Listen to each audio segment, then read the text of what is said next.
Ég siglum haf úvíst. Fjari út.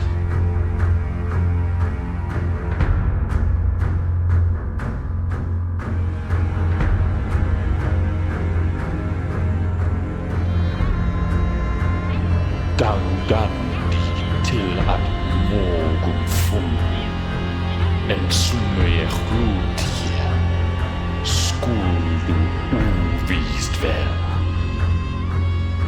Vér gildrað.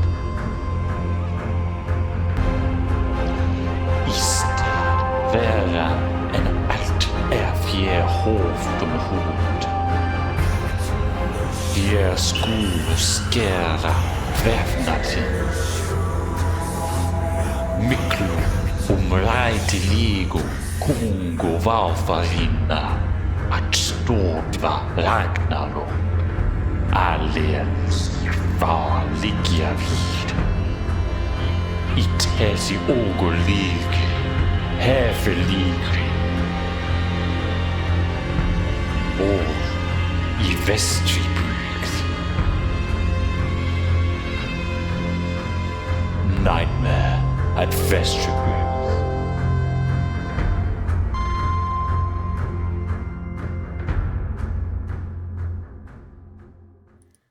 Hello and welcome everyone to our brand new Call of Cthulhu game.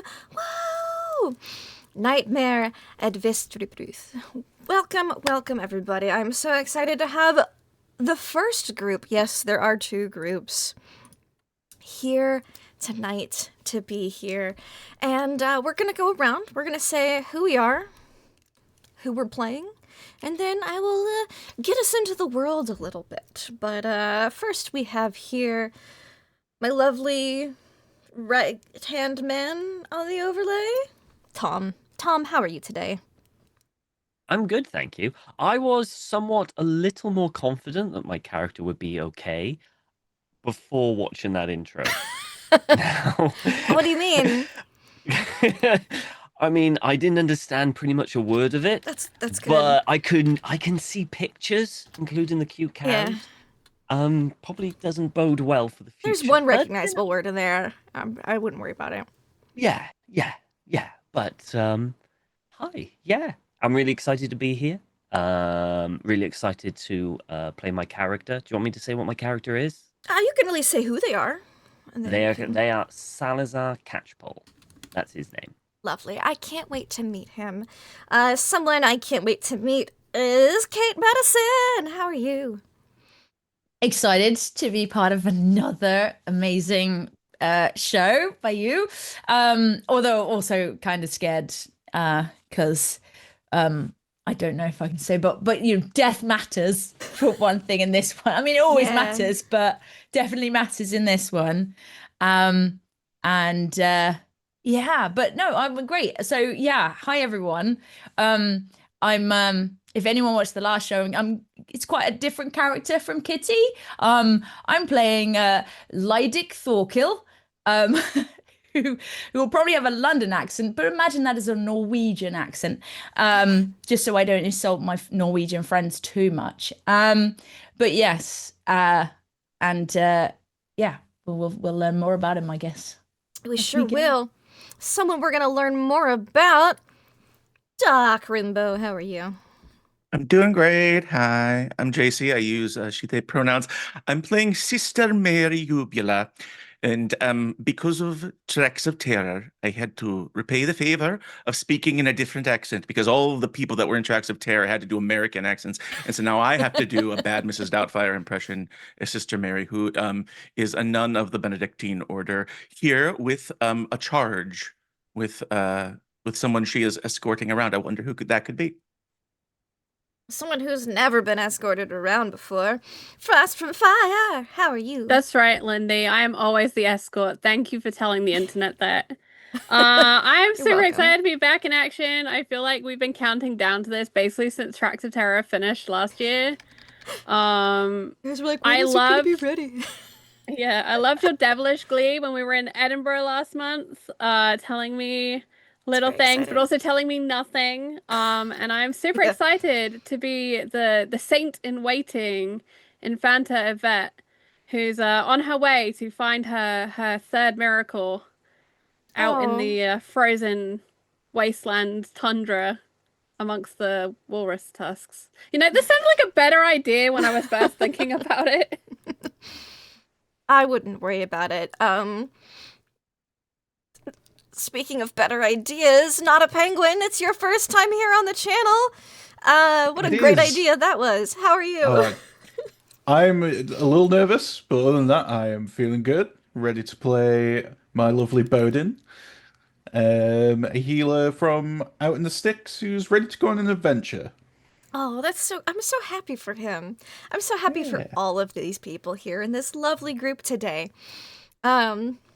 And I love that your handle's NotAPenguin because we have a notorious penguin in my Call of Cthulhu campaigns, alleged time criminal.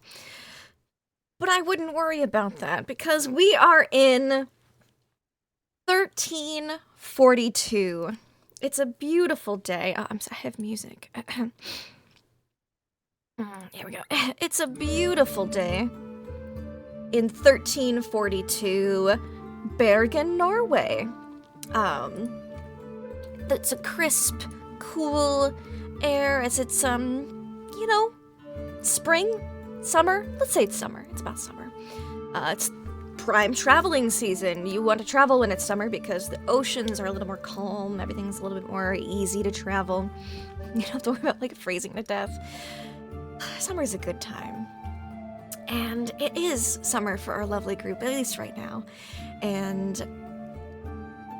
the King Magnus, the 7th of Norway and Sweden, he has been talking with the church a little bit, the Catholic Church, and they have gone over some paperwork, and they've realized that there's something up with the Greenland paperwork, that colony that they have. They have not been keeping up with their taxes. Can you believe that?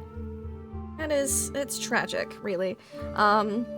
So, the king said to the church, hey, you go send somebody to fix that, and I'll give them, my stamp of approval, blah, blah, blah, blah, blah. So they find this guy, Ivar Bardarson. This is actually just all history, by the way, to this point. Ivar Bardarson, and they go, hey, dude, you've got some ties to the church. Wouldn't you, like a chance at moving on up the ladder? Of course he does. Who wouldn't? And they go, well, if you go get these taxes from Greenland, that'll look real good. That'll look real good. The Eastern Settlement, they're pretty current. They send taxes every couple of years because, again, it's really hard to move things long distance and you want to wait for really good weather and stuff, so... They're current, they're up to date.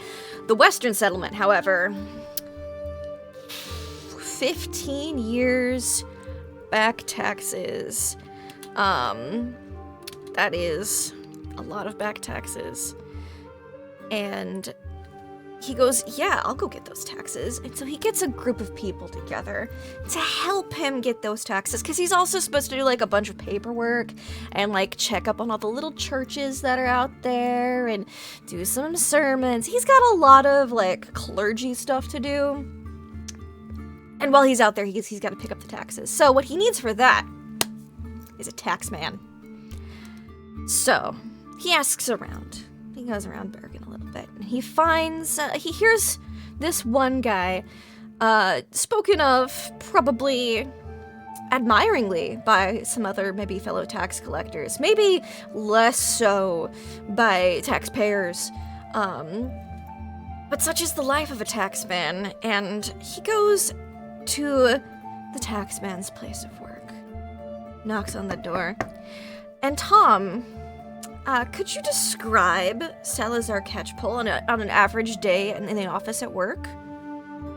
Yeah, I like to think Salazar's probably he's counting, he's going through his accounts, going through. I like to think that he hires himself out and then they kind of go to him. So he's probably just kind of finishing up some work on his very plain desk.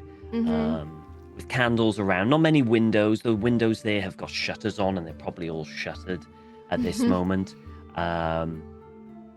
If you were to approach the door, you could probably hear just kind of like the scratching of a quill stopping, then the clink of coin, and then another scratch. And he's basically waiting.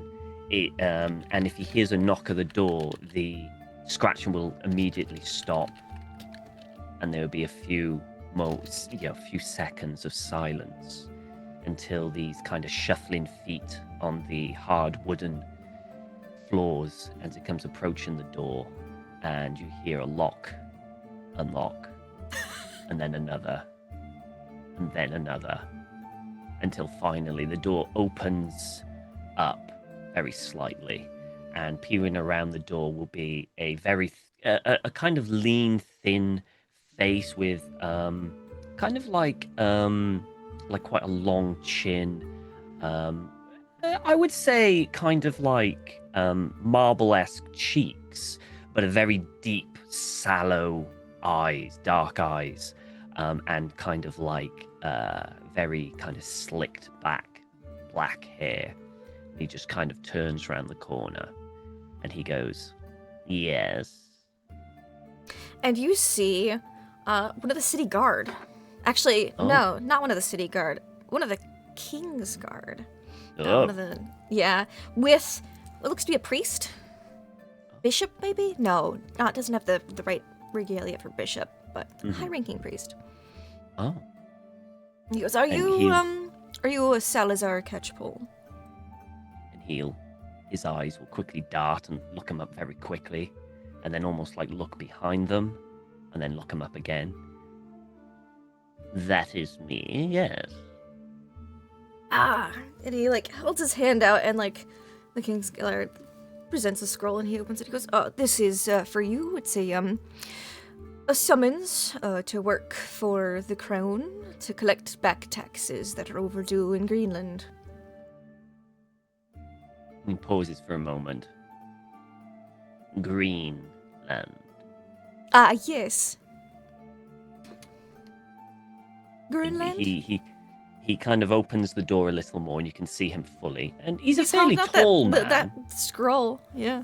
Yeah, he's a fairly tall man, but he kind of insulates, he's kind of like hunches down, kind of making sure that he's as small as humanly possible. And he kind of takes the scroll and just standing in the middle of the doorway, and he opens it and unfolds it and starts to read the scroll.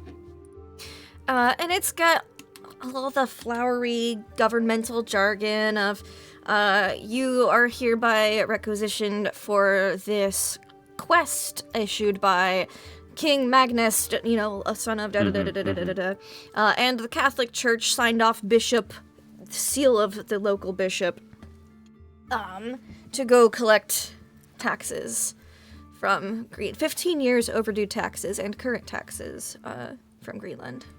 Okay.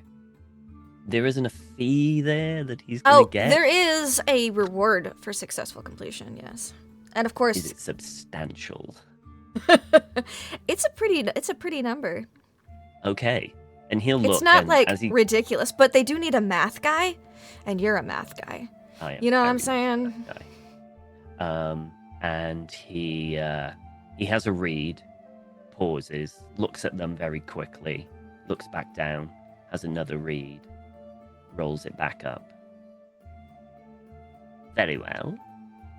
The king asks, and I answer. Do you require me to come this moment? Or... Oh, no, we are going to be leaving at the end of the week. We figured you needed time to settle your affairs and get some things on the way. Pack your things. You could be meeting us, at, gestures and, the guard steps forward. It goes, the, hotel at the docks. Yeah, the one, the blue building. And he looks, he goes, "This is an educated man. He can read the signs." And he goes, "Oh, sorry. I do the accounts for that establishment." Oh, so you know that that's where we're gonna be. Oh, yes. thank you for the delivery. Oh, very good. Thank you for coming with us, Mr. Catchpole. Inclines his head slightly. If there is nothing else. No, we'll let you settle your affairs. Thank you. And then he kind of just backs up and closes the door. You just hear All the locks. all the locks and shuffle in, sits back down, and ching, ching, ching. And he goes back to work. You go back to work. And, how does Salazar feel about this, job request?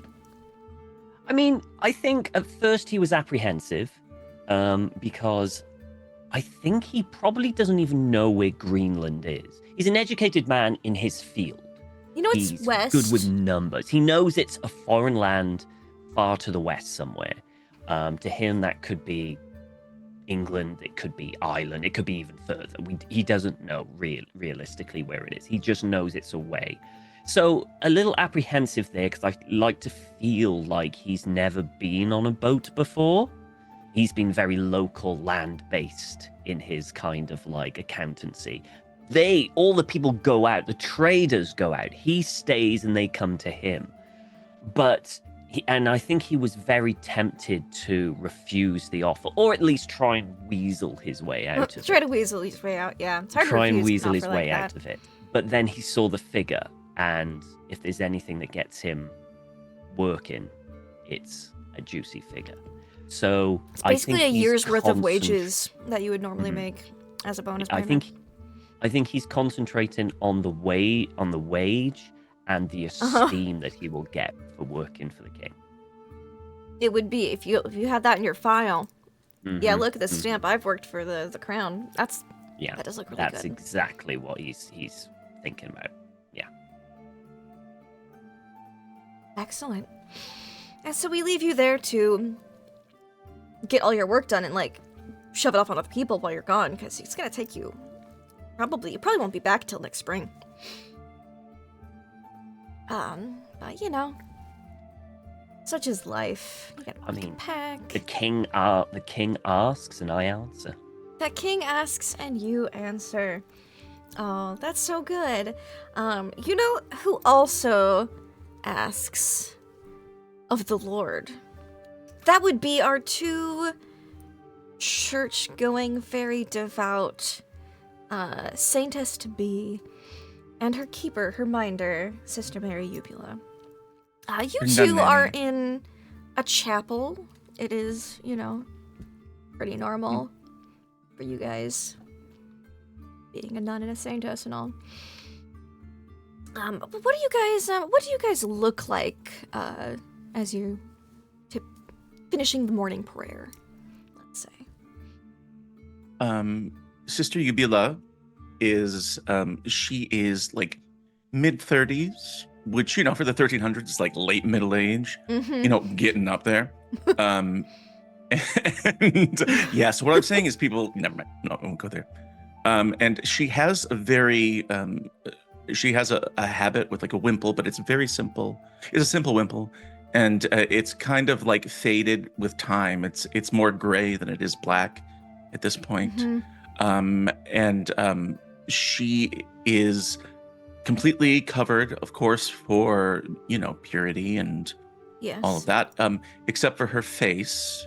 And if people took the time to look at her face, she's very pretty. She's very beautiful, but she has sort of this multi-tiered like jagged scar down her face, like a notable one. And it's like 1 and then 2 and then 3. And so it's sort of a mark of humility there for her. And she walks with humility, but unlike Salazar, who's like folded in on himself, Mm-hmm. she walks with like her head is almost always tilted down, but her eyes are always sort of looking up. So she has her head tilted and she's always sort of like reading the surroundings and stopping to speak with people. And she's used to so many people who want to come up and confess their sins to the Infanta and meet this prospective saint. But she has all the patience in the world for these sweet and generous lambs, because there's a cost associated with it. A donation. Of course. Such is the church. One second. And what about Yvette? What does she look like? She has a very simple dark woolen dress on. And you can just see very simple leather boots underneath. Having a very modest lifestyle, there's a lot of walking involved between the church, the chapel, and the housing, and occasionally, travel to other places to bear witness to God's doings and God's communities. She appears quite young, but it's one of those young appearances of you actually have no idea how old she is. You just assume young. There's a slight sallowness to her, a slight hollowness to her, because it's only appropriate that, we have some suffering as Christ did before us on our way to the great sanctum that awaits. She does smell pleasantly, because I think as part of her pending saintdom here, she has been kind of anointed and blessed, and there are some token gifts and things that come with that. Some oils, some frankincense. But that's the extent of the lavishness that's kind of displayed. Is it's like, oh, actually, she smells pretty good for a peasant. And she keeps her eyes low and is often veiled. Most of her interactions with the public is just like a nod. And that's the blessing. She has her sister to do most of the talking and organization for her. I'm her agent. Yeah, as a pending saint, as a young person, the Catholic Church probably doesn't want her to speak too much.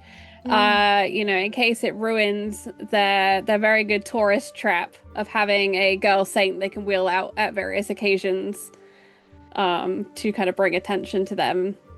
You never know when she's going to do a miracle. Having a girl saint that they can bring out on special occasions.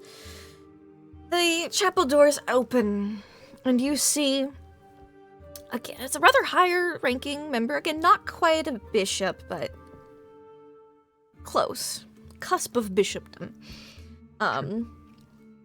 Walks in, looks around, clocks you two, specifically Yvette, and walks on over. Morning prayers having just finished, as if he was waiting so as to not interrupt the very important morning prayers.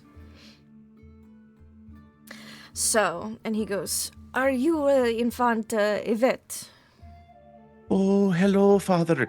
You'll have to forgive her, the Holy Child. She is tired from devoting herself to prayer. But this is the Infanta. She greets you in the Lord's name. Excellent, sister. And what may I address you as, sister? Oh, I am Sister Mary Ubula, but Sister Ubula's fine. All right, Sister Ubula. I am Father Ivar Bardarson. You've heard of this name. This guy is in some pretty lofty circles, socially. Father as well. Bardarson, how kind of you to bless us with a visit. What brings you here?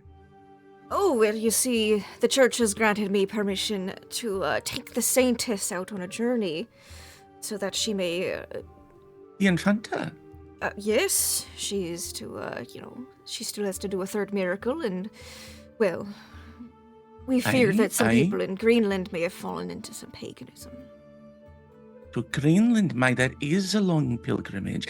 Isn't it an Infanta? Well, of course, if she is going to be embarking on this pilgrimage, she'll need me there as her minder. Of course, is the church prepared to both of us? And how long would this journey take? We are aiming to be back come back in the spring once the, weather clears. By the time we get there, it'll be starting to get too cold to sail. So we'll have to stay there over the winter in probably the eastern settlement of Greenland, and then we'll come back probably, before midsummer. Well, I am sure the Lord will provide and bless us with safe travel. Always does. I do need to warn you, of course, we are devoted to prayer and study, and we do not know the first thing about seafaring. That is all right. I've hired a crew to escort us, to carry us all the way.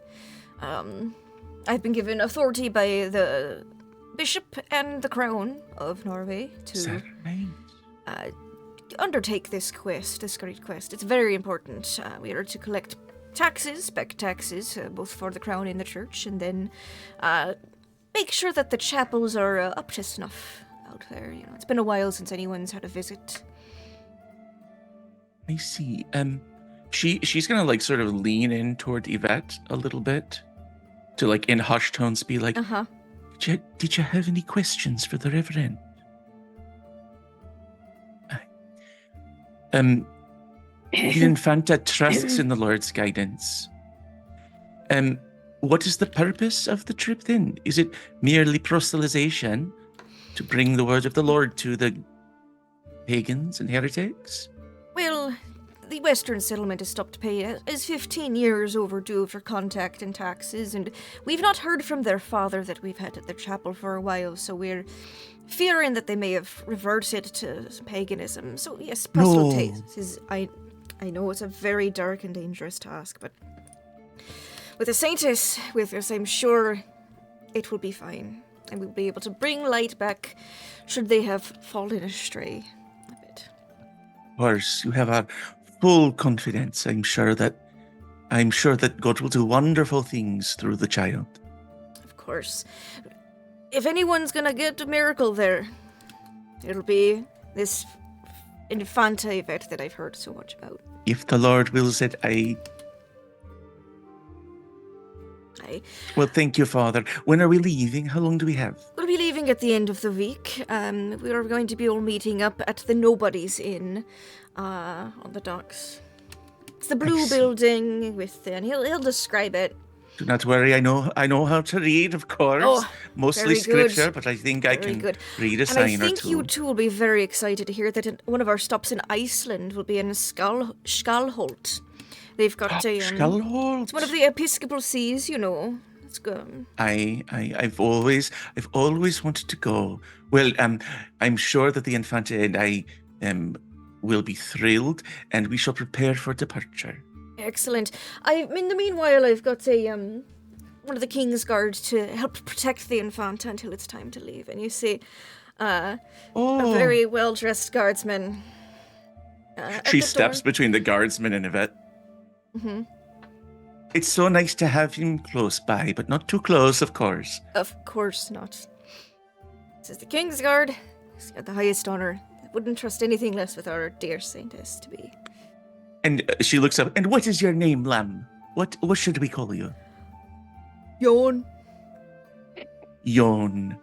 Wonderful. Like the blessed saint. Oh, all right. Well, in that case, we must hurry off to pray before our next prayers. And he gives a little bow, and he walks out, and Bjorn stands at the door. Lindy, before he leaves, the Absolutely. saintess-to-be, Infanta Yvette, she's going to raise up her hand, and it's a smallish hand. And in the center of it, a nice, nasty-looking scar, and she'll just lay it against his forehead, and her other hand will go and take his right hand and squeeze, and she'll bow her head as if saying a prayer. A blessing for Yon. And he then she'll nods remove her hands. solemnly. Thank you, Infanta. You'll little curtsy now. I look forward to seeing you all at the week's end. Leave. We look forward to it more than you know. And he leaves. Bjorn stands in the doorway, just so that he can, make sure nobody comes into the church that's not supposed to come into the church, and, out of earshot, though. Sure. Thank you, Bjorn. Yep. We go inside and do none things. Do nothing. None things. And None things. Nothing much. Nothing much. And how do you once the doors to the prayer room close, what are Sister Mary and Infanta Yvette's how do they react to that? Sister Ubula knows that Yvette is more talkative when it's just the two of them. Mm-hmm. And so she would walk over to Yvette and says, "Now, what do you think about this? A long pilgrimage? Are you up for it?" To Greenland in the winter time. I know it will be cold, but I think they want us dead. it's possible. Although it would be a glorious death to die in service to the Lord. So, we'll stick close together and keep an eye on that Bjorn. He's got, I don't know, he was looking at you funny. I don't know what you mean, but I think he was looking at you. Of course you don't. And of course he wasn't. All right, time for prayers before prayers. Yes, prayers before prayers. Time for Before prayers, prayers. before prayers, before prayers. And we cut Before away. certain death on the way to Greenland. Oh, Yes, Lord, save us from drowning. I wouldn't worry about it. I don't have a ship's disaster chart. It'll be fine. So, speaking of disasters, it's me. I'm the disaster. And, we go like another day or two later. He keeps getting people. Oh yeah, Pope, don't worry about it. Just a ship chart. It's in Age of Vikings. It's great. Now it's Ivar Bardarson has recruited all the important people.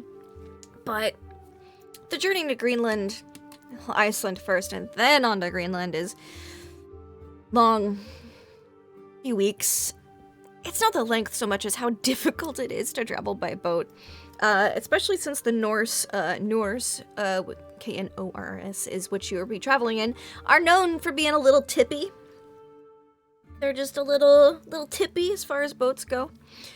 So, the ship's crew is also looking out for people to bring in. And Bowden, you've been traveling around a little bit.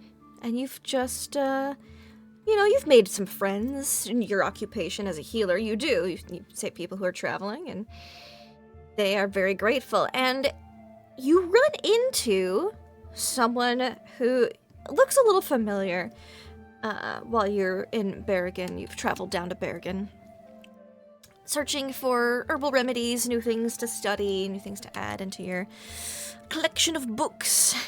And you see Hakon. Hakon, Haakon, is a warrior, like another kind of like muscly type of guy who is kind of, I wouldn't say a mercenary for hire, but like a bodyguard for hire kind of thing. Yeah, and he sees you at probably like a pub, probably getting some lunch, and he's like, "Bowden, is that you?" Hakon, it's been too long. That's been years. At least a couple. Look, healed. And he like rolls up his sleeve and you see a big nasty scar from probably like a wolf attack. But it's all healed up. It's good to see you still able to swing that thing around with. Yeah, much you know I strength can as swing before. that thing around. He like elbows you a little. All right. But yeah, no, what you doing here in Bergen? You didn't... Oh, looking Coast. around, trying to expand my understanding of the world. Right. So you're like looking to like really travel then? Yeah, get away from here, learn new things, Well, I've got an idea. Regarding this like priest guy a little bit on this upcoming journey, and looking for like additional people on the crew, like a little more muscle. But one of them is someone who's good with like herbs and healing and stuff. So, want me to put in a word for you? Pays pretty good. Oh, that would be excellent. Church government jobs, they always pay pretty well. Well, when they do. Yes. Well, I would certainly appreciate it. And of course, I'll be looking after everybody while we're traveling. Yeah. We'd be going to Iceland and then Greenland. And then staying there for a season and then coming back once it's summer again. The weather's, seas are able to travel. That sounds like an excellent trip. Yeah. One to get me off the land. Yeah, and you like new places. You said you're just trying to get new places. I'm sure they got like new animals and plants and stuff. You like that? Yeah, I'm sure they will. Anything that gets me away from here, that'd be great. Yeah, no, I'll just you want to talk to my captain right now? Sure. Yeah. Go. Yeah. And he like stands up. He's like a big guy. He's like 6'2", built like a brick shit house, like just burly. Everything that Bowden isn't. Yeah, could you describe Bowden in contrast? Bowden is pretty average size for the time. However, he is a little weedy. He doesn't seem to have a lot of meat on his bones, but has a very short-kept beard and a long pulled-back mohawk ponytail thing. Yeah, very typical. And very tired, but emerald-colored eyes, as he's got his traveling garbs on, keeping it very simple. Keep trying to stay warm. Yeah, thankfully it's the summer, so it's only, a little nippy on occasion. Norway's cold, this is one of those things. But you're used to the cold. You've been in Norway a while. More inland usually, which is colder. So the coast there feels kind of nice. And he like walks you down. This is the inn where we're staying at. You can bunk up with me if you like, cause got a whole room to myself and save some money. We could spend you it got on enough drinks. space. You're big enough to take up the entire thing. Well, there's some space. That will take up your some space. All right then. And he like puts an arm around you and almost like knocks you over a little bit. Yeah. And he walks out and he goes, "Hey, Captain! Captain, you see a boat. And a guy who looks to be in charge of the boat. He looks very sea-weathered. Very sea-weathered. And leathery skin, pretty tanned. He's got his sleeves all rolled up. He's been at this a while, which means that it's probably gonna be a safer voyage because he's very experienced. And he goes, "This is Captain Einar." He goes, "Hello, Hakon." He goes, "Oh, healer." And Captain Einar goes, "Oh, yeah." And he looks a little skeptically at like Hakon more than you. Like, is this who it is you say you bring in? Despite what you may have heard from him, yes, I am a healer. Ah. Well, good then. I've got some contracts around here. Can you read? Yes. Oh, good. Find the one that's marked healer. And he, like, shoves a box in your direction with, like, a bunch of little, like, envelopes. Mm-hmm. He'll flick through, find the one he needs. Trying to almost keep an eye out for what other contracts are being offered out on this ship. So it looks like a lot of them are sailors or like rowers, sailor, rower, sailor, rower. But you do see that there's one for healer, and that there's like one or two more for like bodyguards. Very typical. Very typical. But you do find the one for healer. Yeah, take it out. Would you need me to sign it? Yeah, if you could. I think that's what we're supposed to be doing. If the priest left, he's sent me to find the rest of the crew. Typical priest. If everything's... I mean, I don't think much of it's up for negotiation, because it's a crown job, but... if it's to your liking, I won't... If it's not to your liking, I'll keep an eye out for another healer. Just, No, I'll sign up straight away. And it's like a year's worth of wages. Yeah. So... yeah, and you can sign it. Yeah, signed up. You need me to stick around till your priest's back so I can say whatever's written down to those who are interested? Sure. I mean, if you want to. Yeah, I don't How good are mind. you with knots? Rope. Terrible. Right, never mind. Hakon, he is a cat, and he's you see he's having to like check the ropes and he's helping just get some generic boat stuff ready. And he's there for the rest of the day, and there's some more sailors that come by for sailing job, but they get their paper and they read it and they're like, yeah, no, that's fine. A lot of them just kind of do a thumbprint or an X without caring about what it says much. Because they've worked with Einar before. Fair. But it's not long before it is evening time, and that means, as Hakon says, it's drinking time in the inn, the Nobody's Inn. And inside, you see, Hakon would recognize a familiar face, being in the bodyguard and mercenary kind of fields of work. Lydic. You're just having a nice dinner in the Nobody's Inn, and you see an old acquaintance friend, maybe? It's up to you. Hakon, and he's with this real scrawny guy. But could you describe Lydic for us? Yeah. Surprise. Lydic is probably has quite a typical mercenary look. He's not crazily big size-wise.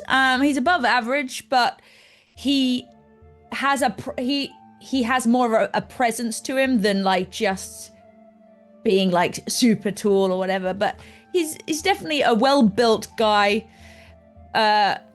Quite sort of tanned from being out in the weather a bunch.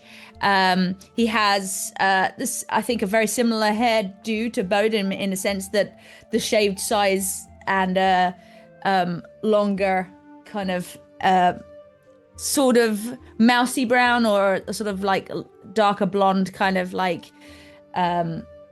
braided kind of hairdo. Relatively basic gear though, in a sense of his clothes. He's not particularly well dressed, but also not too scruffy. It's sort of a nice middle ground to appeal to all sorts, to not look, and I suppose maybe significantly he's got some dark eyes, and but he has some out poke myself in the eye tattoos, sort of Viking-esque tattoos, whether that's appropriate. My Norwegian friend said, get rid of the tattoos, whatever. Well, I've done it now. Real cool. I made a character in Hero Fortune. It looked cool. I haven't done a horned helmet, don't worry. But and significantly, I guess, he leaning up, almost slightly hooked into the table next to him is a pretty decent sized Viking axe. It's a big old axe. Yeah, look. Nice. Not stab myself on my dog, who's kind of but yes. When you see Hakon, who's kind of a boisterous guy, but does take his work very seriously. But when it's not work hours, it is not work hours. And right now it is not work hours. And you see him go, Lydic! Oh! How you doing? Oh! Fancy running into you here. Oh, this is my friend Bowden, and he grabs this guy again. Grab him around the shoulders. Almost like a headlock of this guy who's just not built like you guys are, you burly, muscular dudes. This is my friend Bowden! Remember that wolf attack I got with the cool scar? And he lifts up his shirt again. Oh! Yeah. The Cool healer! scar! Yeah. Wait, Bowden got attacked by a wolf too, eh? No, he healed me. Oh. He's the healer. Oh, all right. Oh, good job. It's scarred up nice, but it looks not. Yeah. It didn't get infected or nothing. No. Did pretty good. Huh. It's got a scar to talk about now. Yeah, absolutely. Yeah, I got one, but it's on the arse, so I only show certain people. Don't ask how I got it. Well, all right. Well, what are you doing a job? Wait, are you doing a job? I've got a job. You want in? There's Still, still I always wanted. Wait. Does it pay? I pay Yeah. year's wages. Pays pretty well. It pays a year's wait. Wait, how long is it? Church job. It's about a year. But like, Oh, right. So a it year pays of a like year's wages. Yeah. I mean, saves And- having to find a new And job, our right? expenses. So like, we're traveling along. We don't have to pay for like the inns. We don't feel like we buy our own rations. It's wages on top of food and shelter. Yeah. All right. Sure. Yeah. Right, well, I've not got nothing on. I just finished one. We're gonna be going easy- to Iceland, and then to Greenland, Oh, and then Oh. season there, and then coming back. okay. Yeah. No, great. Any downtime while we're around? Probably. I mean, Okay. got all that Huh, boat yeah. time, and then All right. they like pray a lot, because it's church people. Yeah. Well, They do that. ups and downs. All right. Well, do they expect Based on you to do it? Sundays, Yeah. Okay. All right. Yeah. I mean, like, do I need to do anything, or just? Bowden's he can read. He's got some, he's got the captain's papers. Captain Einar, you remember him? Oh yeah. I know him. Yeah. Yeah. Good navigator. We shouldn't get lost. Yeah. Oh, good. Start- Yeah. No. Starts flicking through the paperwork to find He just, What? handed it to bodyguard, you. It's like, sailor, yeah. A bodyguard. part of the Yeah. bodyguard. Yeah. Yeah. This one will do for you. Sorry, wrestling with my dog. He's mauling me alive, and that's Sorry, what? What did you say about navigators? We got, paperwork. You gotta just draw an X or Oh. something. Oh yeah. Like, Yeah. yeah. Give me. What? Yeah. He hold out a quill, I guess. So what's it say? Basically, you're I'll do doing a the job. Yeah. Forget it. And he draws. He just sort of does. He doesn't quite do an X. It's almost like a squiggle, like as if he's Yeah. trying to write something. right. It's like he's seen people do. Yeah, the this is rest gonna be a I've good seen today. crew. Aye. With that, first round. Drinks. Yes. Oh, you're buying. Go for it. Yeah. Bowden's bunking with me, so we're using his room fund to pay for drinks. Nice one. I can't give him a wing. And you guys get some mead, you get some ale, you have a good night, and you've got work for the next year. That pays pretty well. It's gonna be a lot more take-home wages than a normal job because your lodging and food will be covered. Yeah, it's one of those cushy all-in kind of jobs. Yep. That sounds good. Just gotta live through it. Yeah, be fine. I mean, but you've got to live through every day, mate. So That's right. You gotta live through every day. That's a good one. I'm gonna copy that. I like it. Yeah, I mean, like, tree could fucking fall on you, mate. It's just like, life's life, eh? That's life. Hard pressed in the Also, middle of the ocean. it can be very boring. What? Well, yeah. Well, you could get a shark or something. Like, Yeah, just try not to Or fall just- in. yeah, you could die of like the sun. You could die of anything. Don't cut yourself. No. Mate down the road did that. Fucking died. Yeah. Oh, that's what Well, we I'm got here Bowden for. here. You make sure we don't get infected or nothing. Well, that sounds like a good He's really plan. good. Yeah. Yeah. Good find. I know people. Yeah. You are the people pleaser. Fuck me. We got on that lovely evening with everyone just getting more inebriated in the nobody's in. And is there anything anyone does specifically to prepare? And does anyone go to the inn a couple days before the meetup, the leaving date, to get ready? Absolutely not. You're saying in public, so outside of the walls of the church? Yeah. You're talking uncloistered? No. Yeah. No, we're good. Okay. We stay around the other nuns. How much like wiggle room do I have? Do you think I could potentially hire someone? Hire someone to go with you? Yes. What position do you want them to have? Because there are Um, vacant slots in the itinerary. I see. Ideally, kind of like. Basically, he wants someone like a dog's body who can protect him, carry his things, all that kind of stuff. So like a kind of a pseudo bodyguard, kind of, but Pseudo also bodyguard, like yeah. servant type figure. There is still one bodyguard slot open, so if you find a guy who's willing to schlep your stuff around in particular while bodyguarding for the group. I mean, yeah, I'll pay him. Yeah. But yeah, I'll look for one of those. I'd look for kind of like a bodyguard to, like make sure he understands it's to protect me and to carry the heavy stuff. Yeah. Yeah, because if you wanted to, like, you could slip him a little extra under the thing to, like, focus on you, protecting you. Or if you want someone just purely dedicated for you, that's going to be probably, like, a persuade or a charm talk to try to get an extra body on board for this.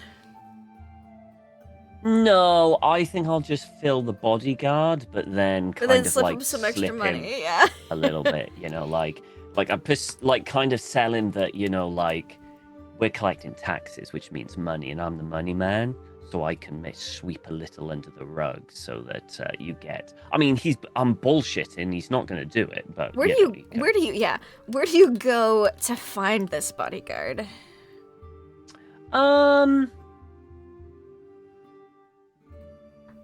Probably like. He might go to the watch or a guard, see if Okay. anyone there wants to kind of like, they tend to be fairly. I imagine he's got dealings. You want with the somebody watch and bribable, guard. is what you I want. want someone bribable. That's So- exactly what I want. More, yeah, bribable, less Yeah. traditional mercenary. Salazar trusts someone you can bribe. It's a great slogan. I love that for you. Yeah. So, you go to the guard, ask around a little bit. You've bribed some of the guards before, and some of them are like, sorry, I just got a promotion. I can't get a butt. I've got a friend who might be interested. Actually, and they lead you in the direction of two people. One of which sounds like a woman's name, and the other Okay. one is just kind of a typical, like basically the equivalent of like Bob, Bob. So you've got two. They give you two directions to go forth. He'll go for the woman one first. Why not? Sure. You go for it. You find And then you'll check Bob out later. yeah. If You go to it's a blacksmith's shop that they lead you to. Okay. And you see, Good. usually pretty family run, and you see working the anvil, this lady, ripped, not super tall, but very beefy, and Yeah. she is making us some daggers, knives, something like that, and then you see like someone else come out, and you're observing a little bit because that's what you do. Okay. Do I think? Basically, I'm looking for the owner of the Yeah. thing. You see an older guy, a little bit of gray in his beard, a little bit. And he seems to be trying to settle an argument between the lady who's just finished forging a knife and what looks to be a son. You figure that's probably his kids. And Okay. they're both holding up a knives, and hers is clearly a little bit better, but he's the boy, so they're like, they're having a dispute. Okay. And yeah. And it ends with him like noticing a customer approaching and just going off to greet you. Hey, how can I help you today? sir? I was interested in having a conversation with your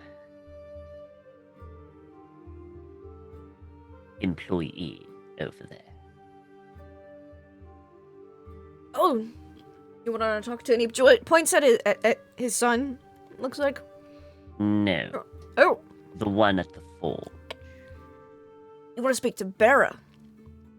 Bera, is that her name? Bera, yes. I see. Sure.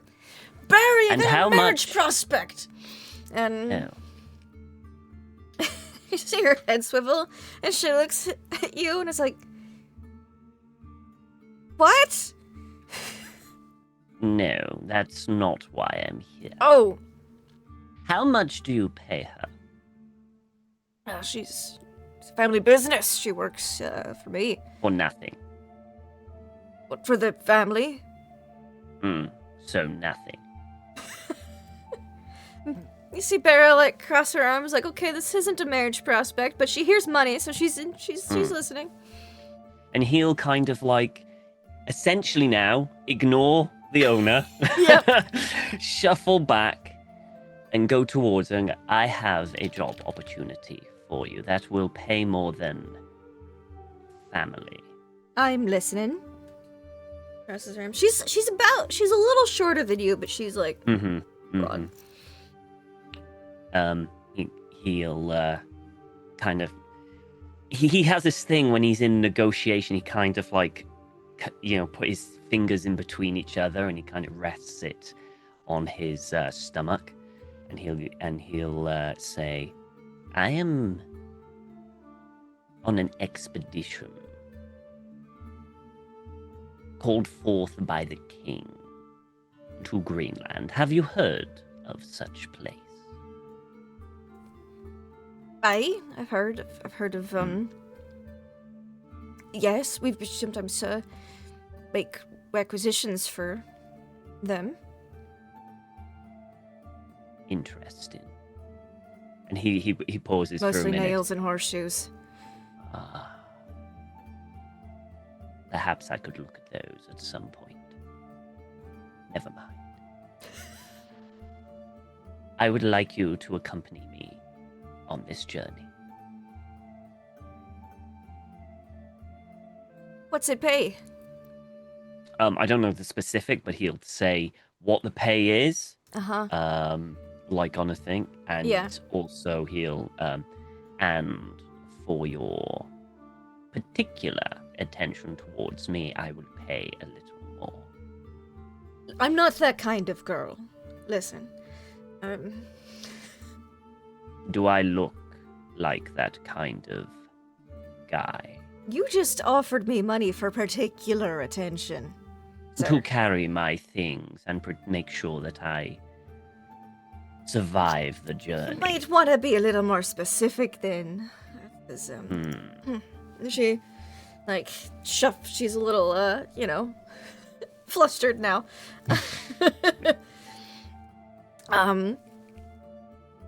Yes, sure, yeah, no, how long is it going to be? A year. A year? Far away Yes. from here? And that idiot, Yes. and she points at, definitely her brother. They look very He closer. eyes to the idiot and turns and smirks. Yes. I'm in. And he's like, Baron, we need you at the forge. She's like, I'm gonna do what I want, Dad. There's like a whole thing, and she goes, where do I meet you? I've got to beat him up. She points over at Meet. his brother. I can't remember the name of the tavern. but The Nobody's meet Inn. Me. The Nobody's Inn. Meet me at the Nobody's Inn by the end of the week. All right, We shall get further details there. right. Further details of money. I like this. All right, I'm in. Do you require any equipment? No, I'm probably just gonna take some stuff from the fort. I mean, yes. Do I need to purchase said equipment? Yes, I'm gonna need some. We make weapons, not armor. If I'm gonna be guarding you specifically, I'm gonna need some armor. Very well. He turns to the father. I require some equipment. family discount. Can you give me a fast talk or a It's definitely persuade or going a to be charm? fast talk. It's Okay. going to be fast talk. Yeah, success. Hey, a success. First roll of Hey-ho. the game. Success. And there's a bunch of back and forth before he reluctantly agrees. Salazar, this is important. What is your status?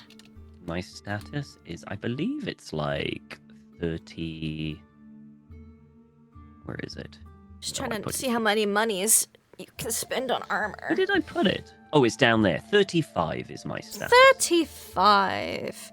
Right, let me look at your limits, your daily spending limits, and that'll tell. I'll just do that later. I'll make a note. You'll Okay.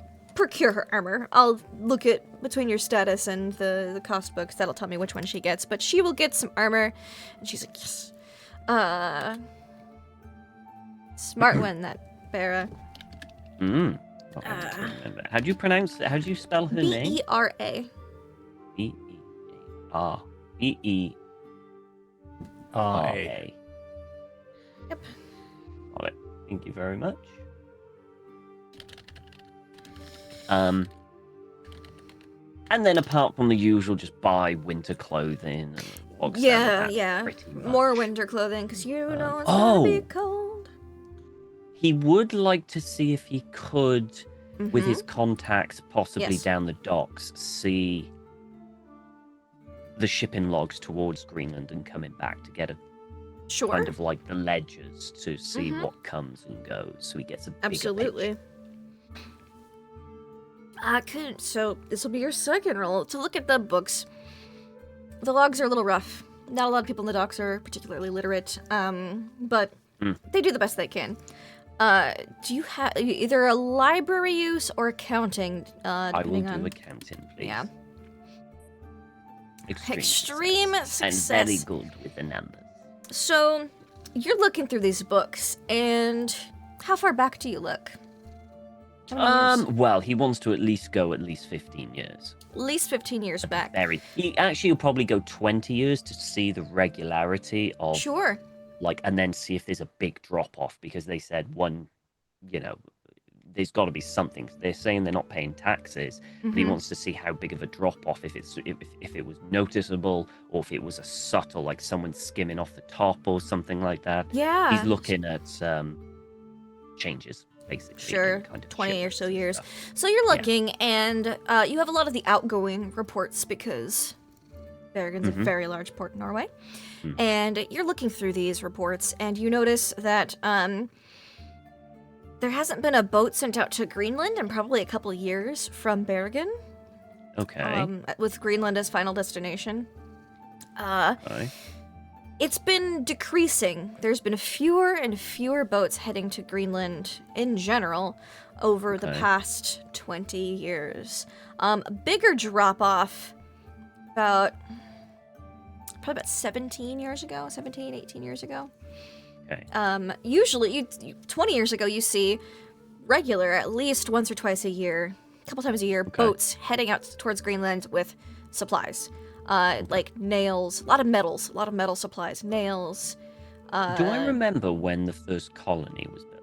Is that in Probably about coexistion? 400 years ago, probably in the 900s. Oh, okay. No, it's not suddenly just kind of like it's okay. Got it. Yeah, no, colonies, they've been there a while in A Greenland. while. Okay. Yeah. What about you boats see coming more boats going back? to Iceland than Greenland, and from there they Yeah. might be like not just late listing their final destination, but a lot of times they do, so people know where to look if they go missing. Mhm. But you see less and less. About 17, 18 years ago, there's a distinct drop in y'all sending supplies out to Greenland, and in the past 5 years, you guys haven't really sent hardly any supplies. 5, 10 years. And you see tax payments come in, boatloads of walrus tusks. Okay. They came in 20 years ago. They came in 18 years ago. They came in 16 years ago. So every like 2 years, they'd send like the taxes basically. And then when it gets to year 14, that's when you see a much smaller shipment of walrus tusks come in. So Okay. that's when it looks like the Western settlement stopped paying about 15 years ago. Okay. Oh. So Drop off. around. So it looks like 14 the years ago. supplies going outward to Greenland dropped off before the taxes coming Okay. back in dropped off. Okay. When was the last ship that came in from Greenland? The last ship that came in from Greenland was probably Yeah. How many years ago? from Greenland, probably about 3-4 years ago. Okay. Not a common trek. No. And I'm assuming that was a shipment of walrus tusks. Yes. Okay. Okay. Do we have an expectation when the next shipment should be? Is it like 3-4 years they have the shipment bring over, or is it? They're due every 5 years, you know. Having read some paperwork that you've been given, doing some research, you know they're supposed to pay the tax rate for the whole of Greenland is 510 walrus tusks every 5 years per settlement. Ah. Okay. The Eastern settlement's been keeping up with theirs, and they'll probably send theirs in soon. Probably. Okay. It's either on the So- way now because it's summer, and the summer is when you sail to Greenland, or it'll be in next season. Okay. So Salazar the Western is gonna settlement make- hasn't paid in there. is gonna make. He's basically gathering evidence and Yeah. and kind of like saying like Uh-huh. these have sent it and you haven't. So he has the paperwork to show the people in the settlement that you owe this amount of things. He's getting a paper trail. Western settlement seems to owe 1,530 walrus tusks. Okay. What was it? 1,530 30. walrus tusks. Do I know any wiggle room with that? Like, can they? Like, They can always As the pay more, Tom. equivalent. Come on, you're a tax man. yeah. But as the equivalent, like they can pay if they don't have walrus tusks. Can we take something else in exchange? Like, You absolutely could. The walrus tusks are worth a certain number of heads of cattle. You could take cattle Good to as know that. collateral. Yeah. You could take textiles, crops, but those often aren't as valuable as Yeah. walrus tusks, so you need to take a lot more. Walrus Okay. is the ivory is their most valuable asset, basically. Okay. And what is the punishment for not paying? Well, it's kind of up to dealer's Moi? choice to a certain extent. Yeah. Okay. Often it's not death because they do want to get value Oh yeah, back. we gotta have money. Like wage garnishment, but they don't exactly have coinage in Greenland, so it would probably be like That's fine. food, supplies, and you'd probably have like more walrus tusks. You'd probably like want more materials sent back. Okay. Okay. Basically, All right, probably a so garnishment it's- would make most sense. It's safe to say that that's what Salazar does for the much of the week to get all the information, all the paperwork, to make sure it's all perfect. So he goes on a strong, and he wants to make sure it's legal as much as he can. Yep. And it also allows him much as to he can. realize how much wiggle room there is to, you know. But yeah, that's all he will do until the Okay. end of the week. Settle. Will you just pick a spot? She says no. And, yeah, everyone gets ready. Is there anything, we know the sisters are remaining cloistered until it's time to go.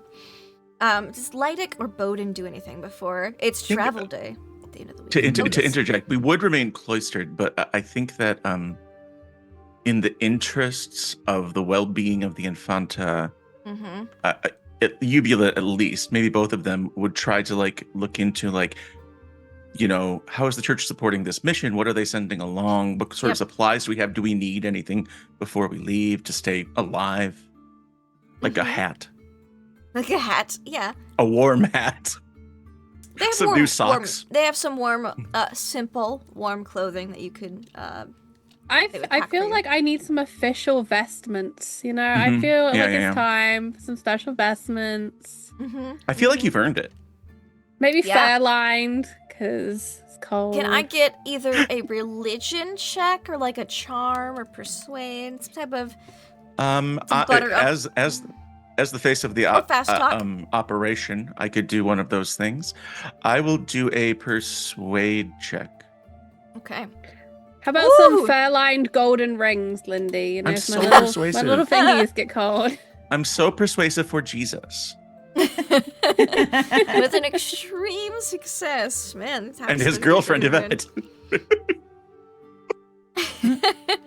You are able to schmooze the person in charge of procuring things for the winter. Since you guys are leaving soon.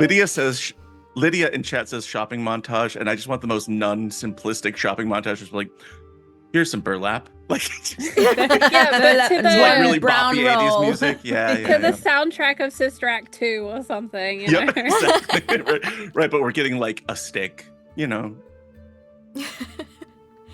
Delightful. So you get Oh no, you carry on. request official vestments for Infanta Yvette, and that makes so much sense. Oh my gosh, why hadn't they considered that before? You're going on a great pilgrimage all the way to Greenland to help proselytize to potentially... She's basically a billboard. I know, potentially, you know, reconvert some potential pagans. There's no confirmation, they just suspect. Because if you aren't paying your taxes, what else are you doing? You know what I'm saying? Like, yeah. Sleeping, I guess? I don't know. Taxes are next to Not paying godliness. taxes? Heresy. Yeah. That's pretty close. That's how you close. prove that God loves you. And so you get, each of you gets a nice fur cloak, or fur coat, probably a fur coat, so you can have better movement because you're going to be on a boat and trudging through Greenland. You get some nice fur-lined coats, nice fur coats to keep warm.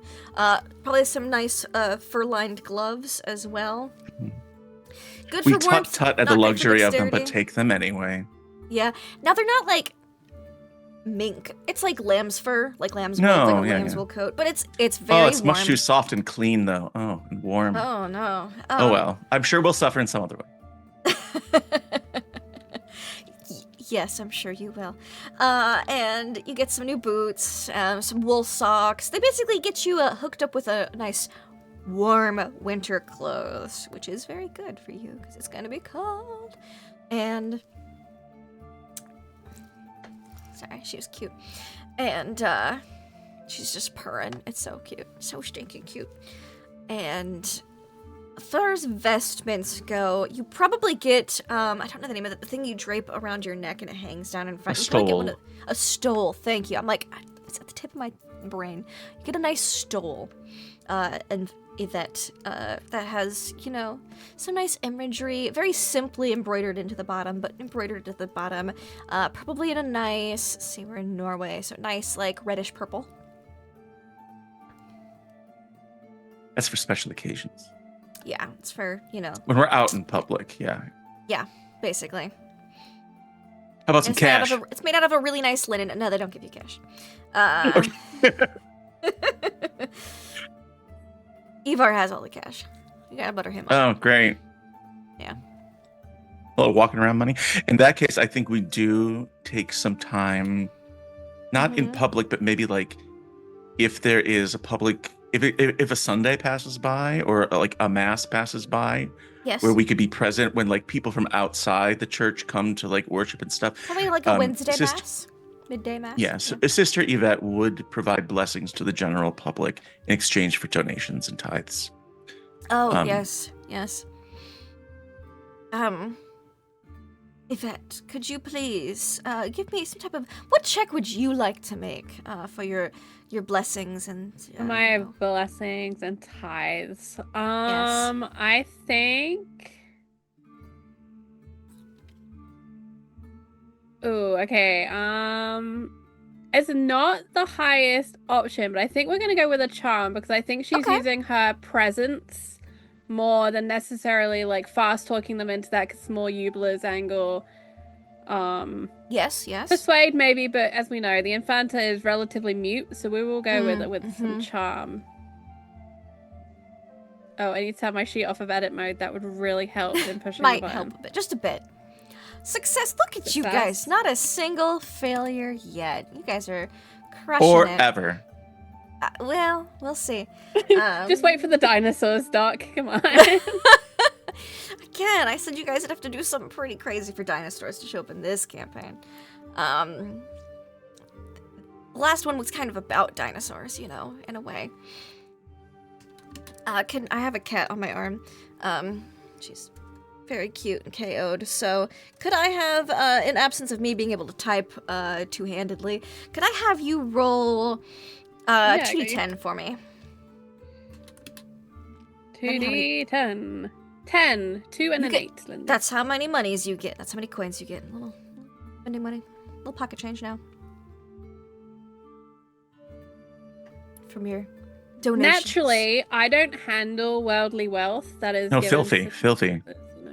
Yeah, I Yes. keep it in a little satchel, Mhm. basically, and I keep it in my holy of holies so nobody takes it from me. And use the little the burner thing to cleanse it. Yes. The sensor, obviously. yeah. the We sensor. use a The All I sensor. think was scepter, and I was like, Kind of that's like not the burning word you're looking sage for. or smudging Yeah, it. a thurible, you could say. Yeah. Yeah. Yeah, and we just take it and we say, in case of emergencies, for some reason, you know, we're set upon by pagan barbarians, need to find our way home. I'm sure the Lord will provide, but this will get us started. Or, you know, a sandwich. Or a sandwich. And Under the veil, the eyebrow raise. oh. And Lydic, is there anything you do to prepare? You are Odin. Yes.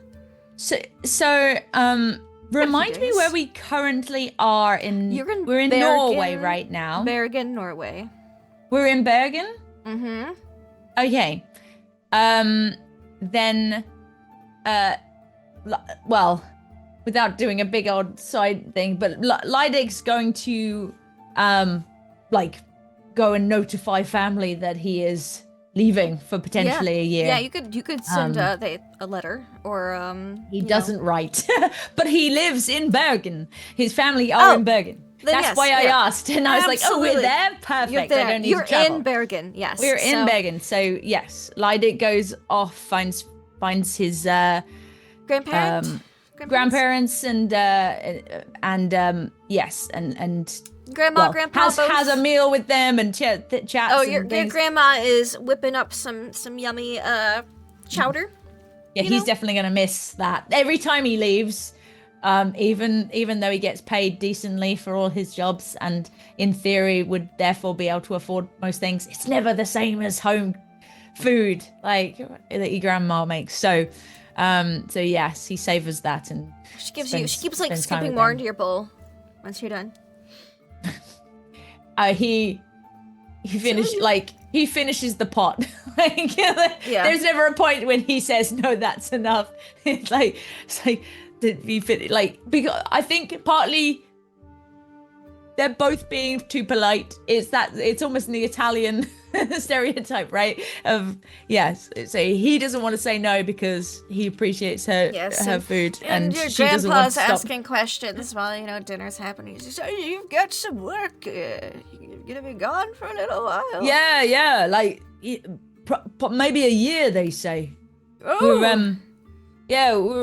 We're off to Iceland and Greenland. Oh, isn't that where your brother got sent to? Yeah, well, I think if he's still there, I mean, maybe I'll go look. I mean, if we get to, Oh, you should. Hold on. And you're yeah, I'll going, kick his ass and at any moment. Yes, please do that, but also give him. I made him this over last winter. It's like a little knit hat. Nail binding, little knit hat. You got one. Over winter holidays. It seems that she made one for your brother as well, even though he's not here. Well, you better bloody appreciate if I give it. Oh, fine, yeah, no, I'll take it. But I mean, he needs a clip around the ear more than he needs this. But You can give him both, dear. This I will will, keep his ears warm I will. for afterwards. yeah, this will cover up the bruise. Yes, dear. That's it. You have some more chowder. Some little bread. Yeah. Thanks. Gonna miss this. Well, You stay. You better be here when I get. You better be all right. Where else would I go? I don't know where you're gonna go, but just stay safe and warm, eh? Oh, we'll do our best.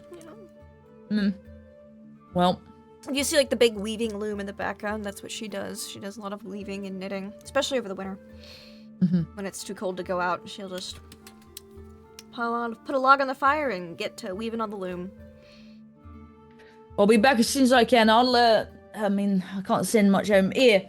And before I leave, I put a big, pouch of coin or whatever Oh, we don't have. need this. Yeah, you do. You always need it. I don't need it. I'm gonna get paid I'm gonna be the church is gonna pay me loads of money. Oh, so the church. you keep that. Oh, you're working for the church. My little Lydic working for the church. So Yeah, God himself is gonna pay me for this one.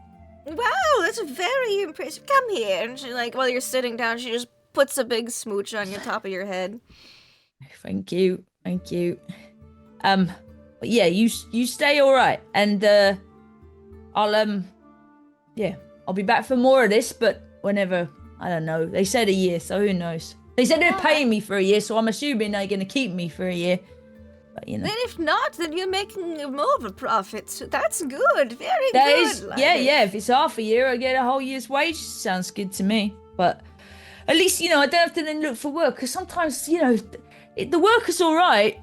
It's the constantly having to then go around schmoozing people for work. I can't be dealing with it. So this is good. And I'm on a boat again. I haven't been on a boat for a little bit, so it'd be nice. Oh, that is good. Just be safe and don't get eaten by sharks. Yeah, The sea sharks and sea monsters. monsters. Yes, I know the sea monsters, Taylor. Look, if I see one, I'll make a note of it. I'll tell you all about it when I get back. Oh, please do. I look forward to it, Lydic. Now, yeah, you I'll have a stay good old safe. story for you when I get back, I'm sure. Yeah. All right. All right. I don't want to leave, but I'm gonna come here, and I give them a big hug. That's almost a little too much. Oh, my back. Sorry.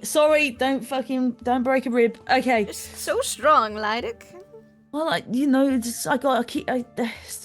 Thank God I am. Otherwise, what would I do for a living? I'd have to weave. Maybe with you you. meet a nice lady while you're out. Oh Jesus, I don't need that in my life. But okay, yeah, sure. You have great grandkids. We'll have this conversation again. Give me another year at least of freedom. All Okay. right. Well, you have a year to think about it. Yeah. I'll look out for some nice Greenland woman who's, well, she's probably some criminal being sent off there. Anyway, all right. Love yous. Take care. Love you. I give you a little wave. I stand outside and wave to you as you have a little rucksack. He's he looks really sure of himself, but there's a little, as he turns away, he's a bit oh. But he's tough exterior. No, don't show it. Don't show it. I'm good. He gets off. And what about Bowden? Does he do any preparations before you all set sail? Bowden will be making sure his own stocks are well kitted, given especially the length of the journey. Yes. So he'll be out You grabbing go out herbs. do some foraging for some herbs and Yeah. such. Can you make me a natural world or a survival check to go get some herbs? Sure can. Ooh. Would you like to push that roll, or do you want to accept the failure? If you push it, the consequences are worse if you fail. And to push, you need a 30 or lower. Need a 30 or lower? I'll leave it as is. Okay. Play it safe for now. Yeah, just throwing it out there. I gotta suggest this first fail. So you find, I will say, you don't find no herbs. You find some herbs. You just don't find anything super rare or Got it. a huge abundance. It's summer. that's fine. A lot of people are out harvesting. It's a little picked over. But you're able to get some basic stocks. Cool. And before you know it, it's time for everyone to meet up at the Nobody's Inn. You see, they've kind of there's a little room at the inn that's kind of meant for meetings or space. And there's a table with a big long table with a bunch of benches that have been pulled up for it and a chair at the head, and that's where Ivar Bardarson, the priest, is sitting. And it's time for everybody to get a little briefing before they meet up to the ship. They want to make sure everybody's here before going to the docks, because the docks are a lot more chaotic. It's easier to just kind of move as a group. Who would be there first? I guess Bowden, because he's practically living in the Yeah. You and Hakon can Yeah. be there first. You ready? And Ivar Bardarson would greet you all. Be like, "Oh, it's nice to meet you. You are the..." And he looks at a document. "The healer, the herbalist, that is." That's right. being brought Name's about. Bowden. Oh, very good, very good. And he just checks something, and that's Hakon. Okay. I think Lydic probably comes in next because he's kind of also been staying at the inn. Yeah. And unlike Kate, Lydic's on time for things. And because, someone could die if he's not there. So he's always kind of there and ready to roll. So, yeah. And you are... And, sorry. And you are... He's Norwegian. Lydic. Dorkill. Security. Odin's mate. We're thick as thieves. Thieves? Sure are. You are... Well, thieves? no. We good buddies. Go back a long way. Right. Yeah. Slang. Okay. Yeah. Writes down Sorry. the note and makes a Anyway. check. Good. Very good. He just keeps looking over at you guys a little bit more often now. And who would be next? A couple sailors come in, but they want a side table where the captain is at, so he can get them oriented. Would it be? I think Salazar would probably be there before we would. Just because we have to wade through the crowds of admirers. Yeah, they were all. Oh, yeah. And then once we get to the door of the pub, we have to pray a bunch before we go into the pub. Sure. There's lots of steps. Salazar will be there with, I imagine, with Bera. Bera, yeah, she comes in. She's got her new armor. She's got a couple knives around her belt. She comes in. She got like an axe, or I want to have an axe and shield. Does she have Axe an and shield?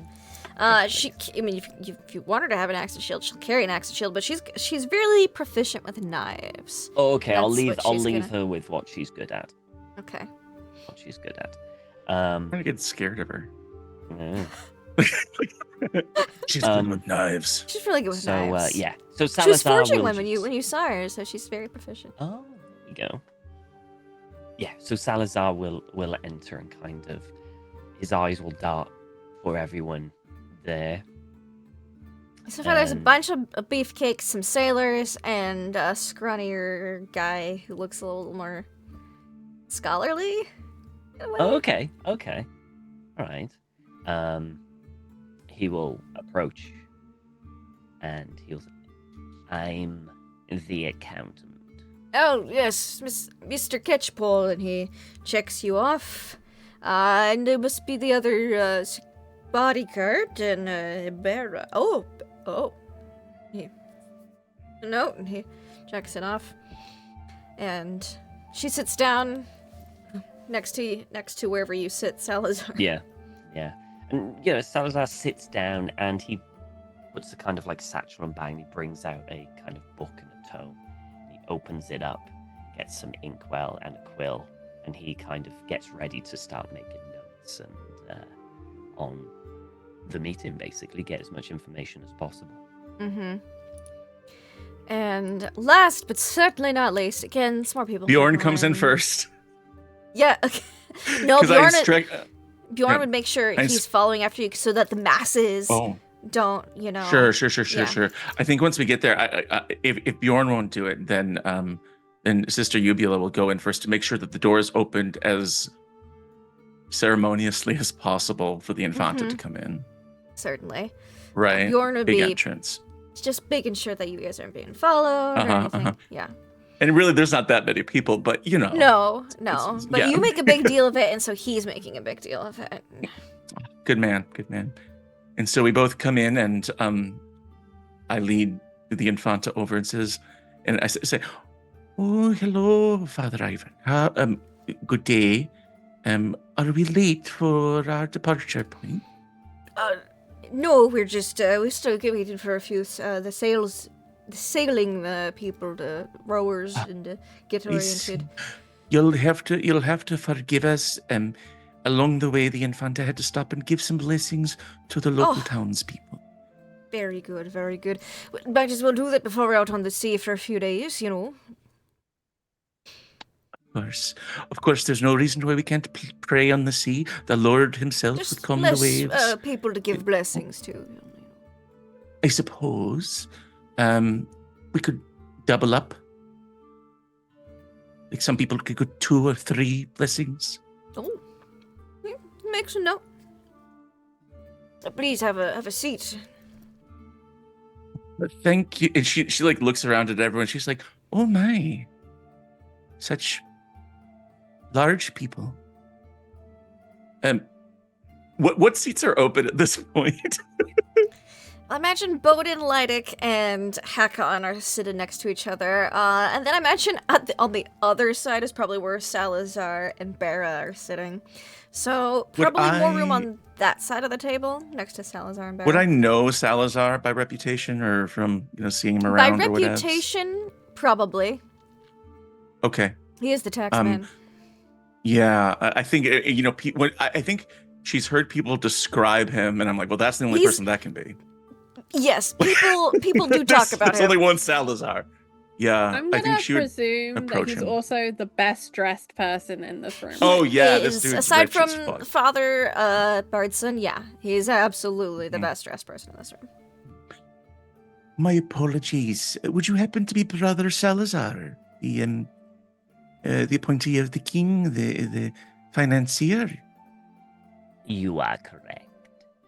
What a joy that God has sent you along on this journey with us. My name is Sister Mary Ubula, and of course, accompanying me is the Infanta Yvette, the Holy Child, the Saint in Waiting. He'll look, and his eyes will quickly dart to the saint, and then look quickly back, and he'll bow his head.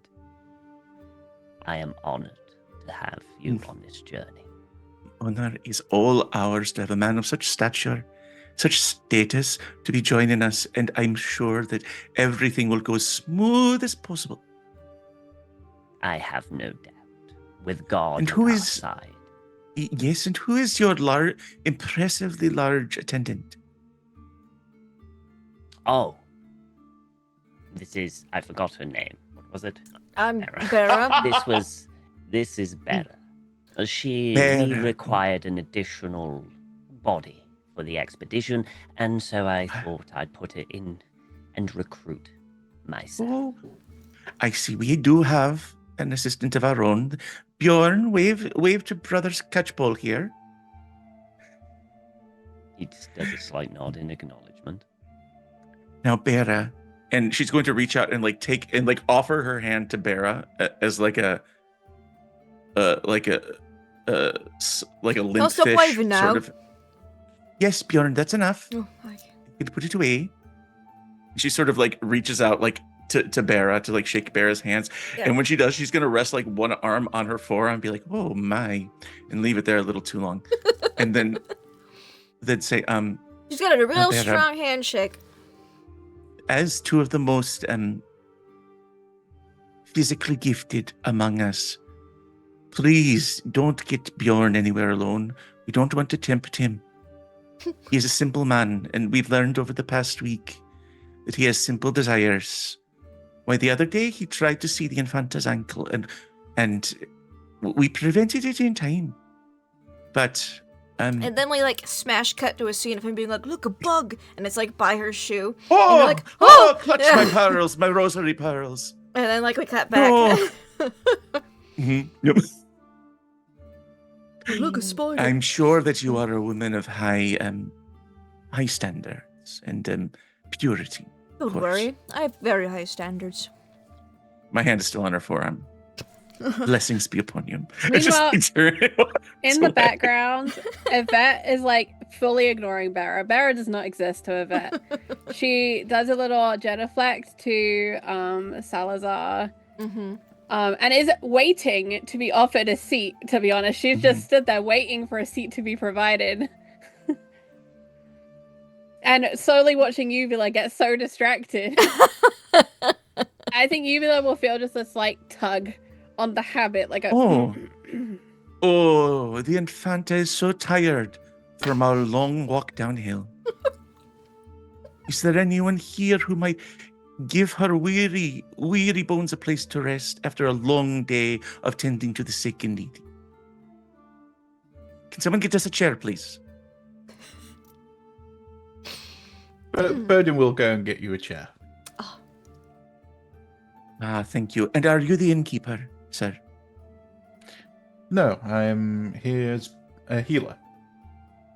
A healer? Yes. Oh, what? You've been endowed by God with gifts. You And could say so, understand the natural world. Well, that's Yes. wonderful. And there's a chair. Oh, wonderful. Here, Infanta, please, rest yourself. You must be so tired. So basically, What about me? basically the lineup will He's look going to sit like... down where Bowden was sitting next to Lydic. So Next to the basically, 2 beefcakes. yeah, it'd Do a be little like beefcake sandwich. in between Sister Mary and Infanta Yvette. Because that'd be what's open on that side of the table. Bowden, you can go around and sit next to Barra. That's the other spot that's available. Yeah, sure. Yeah. He goes, all right, that's and then a couple more sailors trickle in. He goes, all right, that's I'm sorry, I keep giving him a different voice than what I set him out to be. All right, then there it's everybody for today. Welcome everyone for this very important quest that we have been tasked to by God and the Crown. So we are going to be sailing off to Iceland. First stop Skalholt, which is where we are going to be spending some time, a little bit of time there, just to make sure that their chapels are good, that the school, the Skalholt Skoli, is doing what it's supposed to do and keep educating the clergy. Couple spot inspections, so to speak, resupplying, refueling, getting everything we need, and before heading off to the eastern settlement of Greenland. Does anyone have any questions? Before I continue. Nope. Great. After we get to the eastern settlement, we will be doing some check-ins there with the local leadership in the church there and seeing if their taxes are ready to collect and just, doing some services, have the Infanta give some blessings before going to check out the western settlement, who have not paid taxes in the past 15 years. That is where Salazar here will be especially critical and important in evaluating what can be taken back as payment for tax. And Infanta and Sister Mary will be very crucial in also determining the spiritual health of both settlements before we spend the winter in Greenland, because it'll be probably too late in the year for us to head back, because we don't travel when it's winter. So we'd come back in the late spring, early summer. Does anyone have any questions about this part? Nope, great. So everybody, I hope you've brought your things or set them down. We're gonna have go head on over to the boat and get sailing. Not at Bjorn, not to the bags. Bjorn picks up the bags. I have a question. Oh, I asked if anyone had any questions. Okay, sure, go on. What if we find that this western village is not as spiritually, how would the church put it? And he turns to the nun. Well, of course, there's always room for them to repent and change their ways, and an outward sign of that would be a renewed sense of generosity with interest. But if they are unwilling, I suppose then it's our job to, well, relieve them of their financial burdens as best we can. And report back. We're not in military, we're not an army or something like that. We're merely servants of God. Yes, re-evangelize them if you need to. Yes. Yes, perhaps that would be a good starting point, is to make sure they know that their generosity is a sign of God's love for them. All right. Any other late questions? Is anyone bringing a bucket? Well, the boat has buckets. Oh, good. How many? About 1 per 2 people. Goodness, such luxury. All right. Again, very tippy boats. Little prone to needing bailing a lot. I So- both love and hate that the buckets are still a thing. This is like the richest in our bucket meter. This is like the wealthiest ship of all time. I mean, we are the establishment in this season, so, yeah, makes sense. Doesn't it feel weird though to be like the establishment? Normally we've just got no luck, no hope, I no know, it power. feels right. It's great. Feels like we've earned this. Yeah. Anyway, sorry. Yes, no questions. So yes. No question. Oh, great. Then we can all head off to the boat then. Whoa, wait. I do have one. We are getting paid Proceed. for the whole trip, right? Not just the bit. Like over winter, we're still getting paid something, right? We're still going to be put up somewhere, looked Yes. after, fed, Yes. all that stuff. We're not Yes. just abandoned in No. Greenland until the spring. All right, that's what I thought. I'm just checking. Okay. Don't worry about the Um, dog in the background. Any other very late questions? Okay, boat, let's go. And he stands up, grabs his little. He has boat. big GM energy going on. I actually think thought he had big like gym teacher energy. That too. Any question about that climbing too. the rope? Nope. Good. All right, up the Get rope. up there. Let's go. I think when Lydic asks that question, Ubila sort of singles him out as the helpful dimwit of the group. And so as they're walking, Ubila is going to sidle up to him and say, "Pardon me, child, but our personal attendant Bjorn has his hands full with all of our bags, and well, the Infanta Yvette needs the protection of a strong young man such as yourself. Would you mind walking with us to the boat?" Lydic? Oh, I'm so sorry. Never you're mind, 23. never I'm not used to mind. like a nun. I'm not. Sorry, I didn't know I should answer. I thought you just.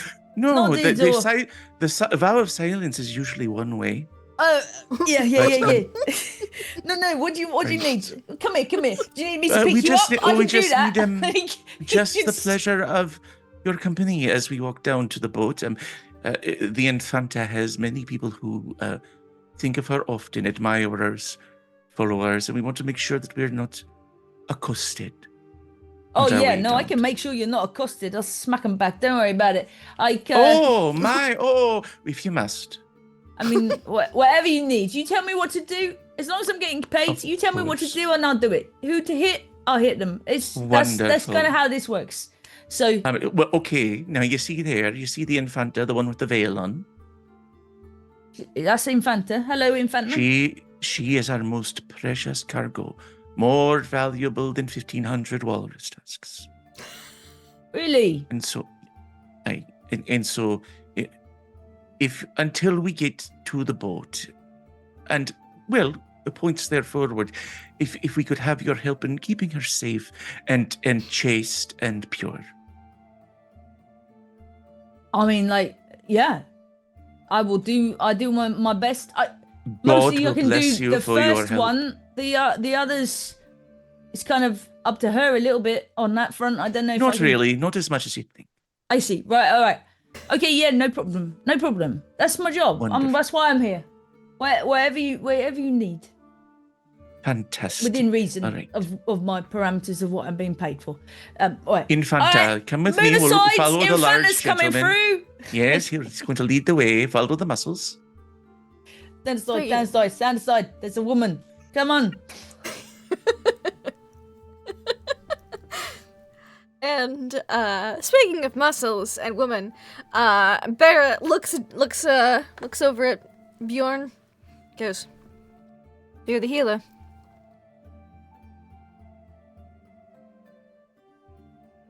Yes, I am. Good. You treated a lot of injuries. Quite a few. Haken's had one himself. He's not dead. All right. Good. She gives you a pat. She stands up. It's good to know who's got the medicine.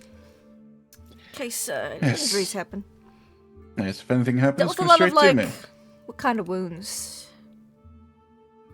Kind of wounds. Yeah, animal war, battle, kind of sickness. Mostly animals and sickness. A few fights that broke out I had to deal with. Oh, good. Good, stab wounds? You know how to treat a stab wound? I do. Good. Great. She gives you another You planning pat. to stab me? Scoots up. Oh, not you. You're the Good. healer. Right. But anyone I need to, the job. Well, usually if you're stabbing them, they Sometimes you don't really get get stabbed seen back. to. Yeah. Depends how many there are versus you, really.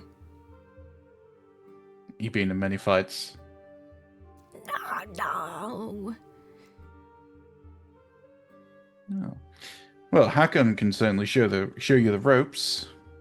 He's been in quite a few.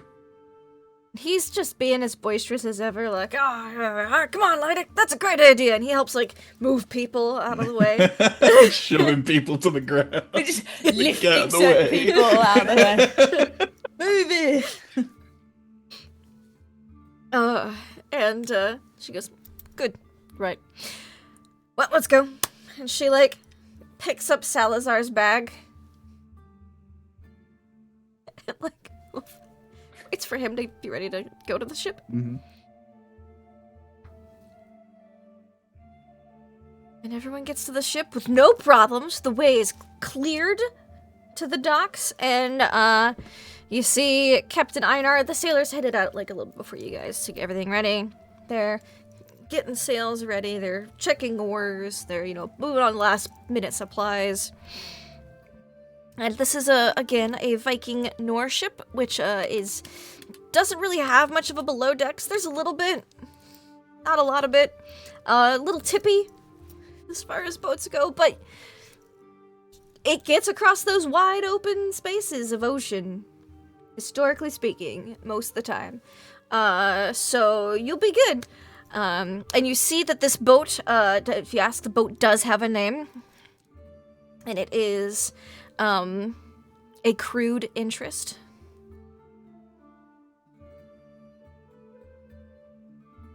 So that is your boat name. I'll put it in our Discord for you. There you go. That's your ship name, a crude interest. And it's fully crude. And you guys get on the boat, and you guys ready to set sail? Woo! Awesome. Mindy, I'm looking at you with the same dumb expression of a girl who's just been told, yes, no, I want one of everything.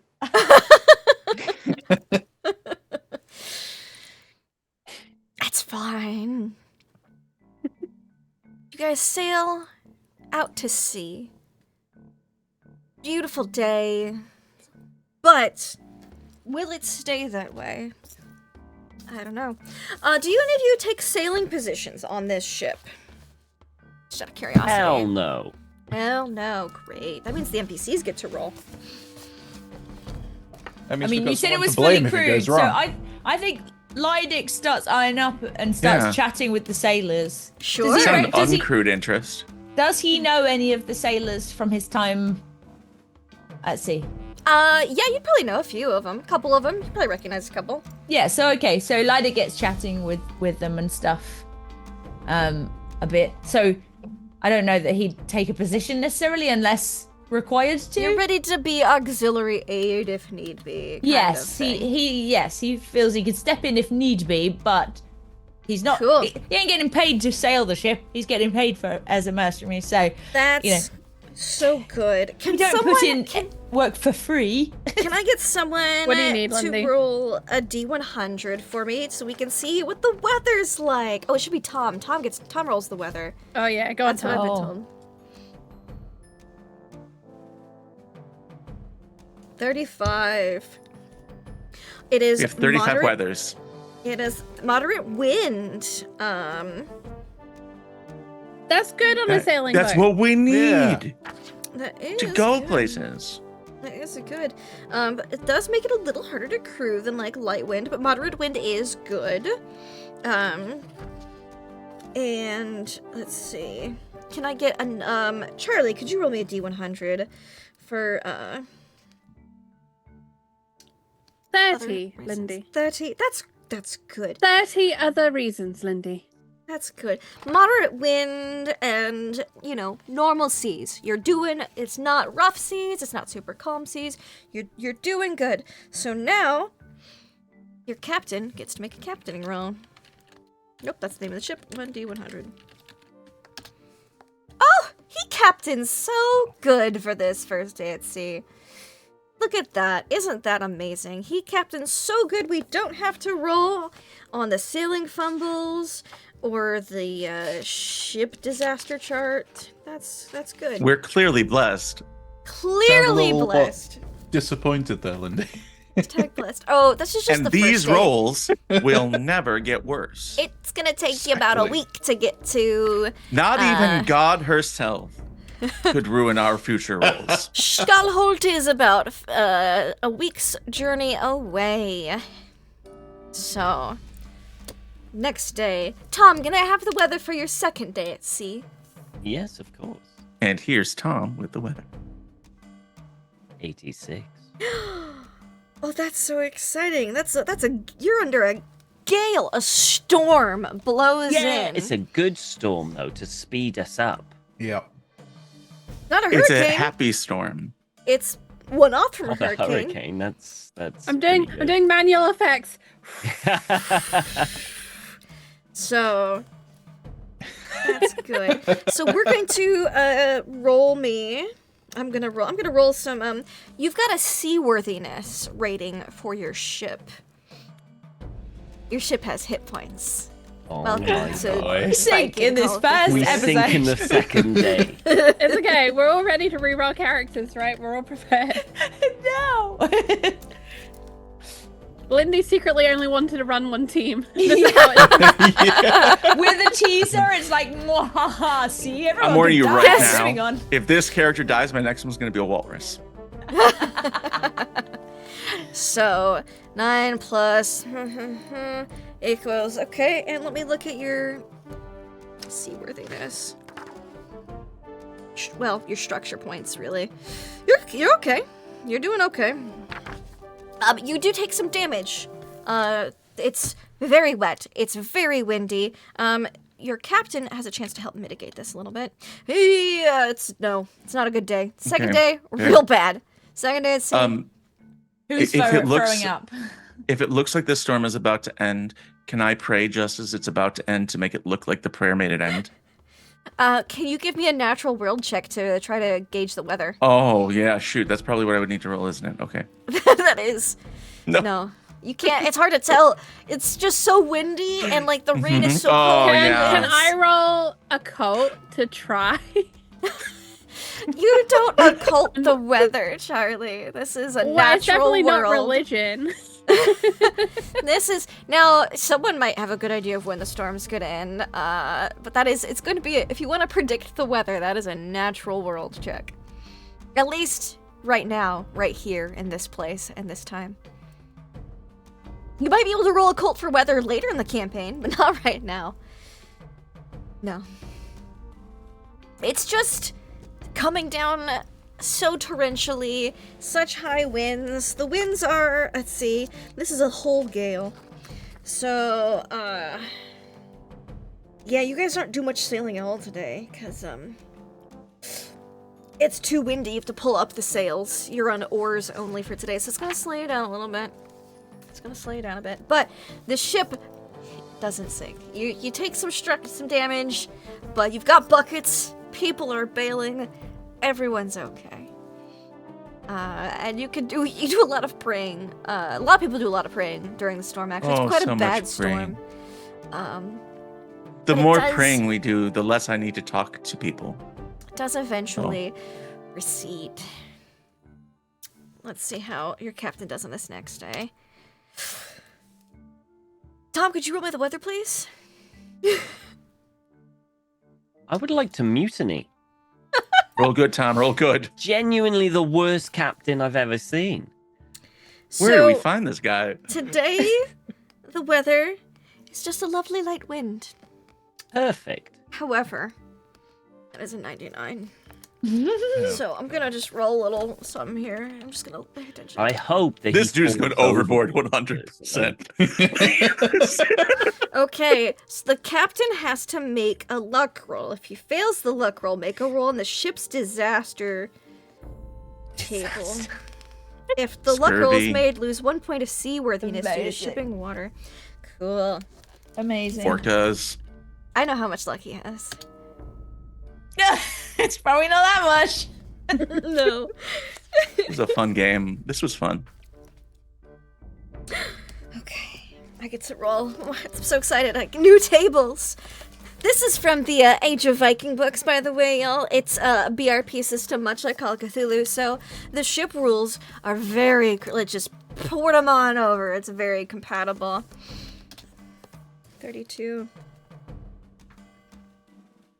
Okay. You list to port side a little bit. After that storm, you guys you're just listing a bit to port. There's some really bad ones on here. And some really not so bad ones, but that one is you're okay. You list We just need to get the wheels aligned. Like it's it's just You're listing the tilts a port a little bit. bit. You just tilt To a the bit. left. You just Yeah, you have yeah. people sit a bit more on the starboard side to help like even it out a little bit. sure. We put the muscle people on the starboard side. Yeah. The Yeah, smaller yeah. people on the port side. Yep. Mhm. And people are rowing a little bit more on that, to help counteract the listing. You're halfway there, y'all. Doing it. We're making it happen. Tom, can you roll me the weather, please? Dude, this Most of you haven't sailed before, thankfully, so you don't know how this is as far as count. Leidic, Blissfully this is ignorant. a bit of a rough trip. You've sailed before a good bit. 62. You're on a strong wind. You're okay. You're doing a strong wind. We don't have to worry about that's cool. It's when the weather's bad and your captain fails. That's like it's a little iffy, but you're able to pull through. 2 more days, y'all. Oh, your captain made it. Good job, Captain. Could you roll me the weather, Tom? Wait, Lindy, what's our captain's name? Einar, Captain Einar. Okay. 44. He's on the recruit him list next time. now. Yeah. You're doing good. Moderate wind. Good. You make good speed. You listed in a port, but nothing has gotten worse, I say. Let's roll your last day before you get to Iceland. Say a quick prayer before Salazar controls the weather. Your captain makes it again. Oh! Yeah. Your captain makes it again, and it is just a breeze. Just a lovely light breeze. Nice. Really nice, perfectly, just fills the sails a nice little bit. Only one ship disaster. You guys did so good. You get Lord was looking out for us. just looking out for you guys. Is there anything anyone talks about, chats about? Not a lot of privacy on these boats, and you had that really bad storm on day 2, but days 3, 4, 5, 6, they go by pretty well. So that's pretty okay. Because you only had one bad weather day, and you had really good weather rolls and some other ones. You get there, as expected, in about a week. Takes you about 7 days. Bowden would just be pointing out like all the different animals and stuff that he's seen out to Hakon and See some Lodic as well. dolphins, some Yeah. fish, birds. I think that somewhere towards the second half of the trip, when things were a little bit hairy, at one point, Bowden points out like a whale of some kind, and SSG really goes, "Yes, I know." Just like snaps at him, says, "I'm sorry, dear. I'm just tired. I'm so tired." And you get there, and your ship is gonna need a little bit of repairs, which is quite normal when crossing the Atlantic in any type of fashion in one of these ships. So you're doing pretty good. You're only listing to the left a little bit, listing to port, and you get to... I like the idea that when we get off the ship, we're all just naturally leaning like this as we walk along. A little bit, yeah. And you get in off sea the legs. coast, and you see Iceland. Iceland is within sight. Iceland. And you pull into a bay, and then you start going up a river a little bit. A lot of times, Norse settlements wouldn't be, like, immediately on the coast because they are raiders. They know it makes easy raiding. You'd go up a river just a little bit, just out of sight from ocean shore. So that is where the lovely village of Skalholt is, which is one of Iceland's oldest settlements, cities. It's one of the 2 episcopal sees that are there, and it's where Iceland's first school, Skalholtsskóli, was built, founded there in 1056 to educate the clergy. So there's your history, more history facts for you for today, as we... When we see the people peruse in the along. village, I say, "Raiders! Welcome, Raiders."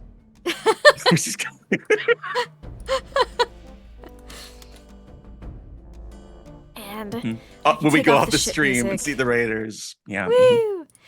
We're back into calm, normal, medieval music. We're done sailing. Isn't that nice? And it's probably about morning. Lovely. It's probably morning on like the 8th day of this journey where you guys like up the river and you weigh anchor. You beach the ship a little bit. And Ivar I like goes, this. "All right." Huh? I like to think Salazar is never really got his sea legs, so he's Yeah. like, when he comes off the land. A little seasick during the Yep. the cruise? Yeah. He'll probably at some point want to go up to Bodin Yeah. and do you have anything for an upset stomach? I have a number of things for that. Is there anything you don't take well to? Not that I know, although garlic does not play well with my stomach either. Taking that in mind, He's a he'll vampire. he sounds like one too. He lives in the darkness apparently. He'll think through like all the different remedies and poultices he's been taught. Yeah, you can get Trying like to some exclude ginger, Yeah. some mint. That would help. Yeah.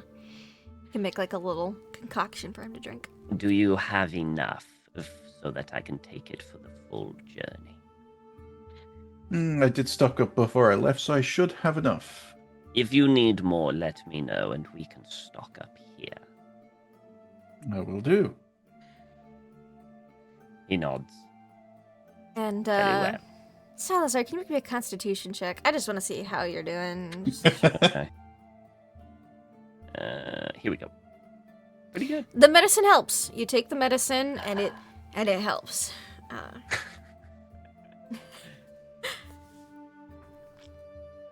You're feeling a little more settled. This is the unrockiest your stomach has felt in over a week. Weird that being on dry land. It'll do Yeah. that for me. Dry land and some ginger mint. Wonders. Ginger mint. Yeah. Also would like to at some point with Lydic,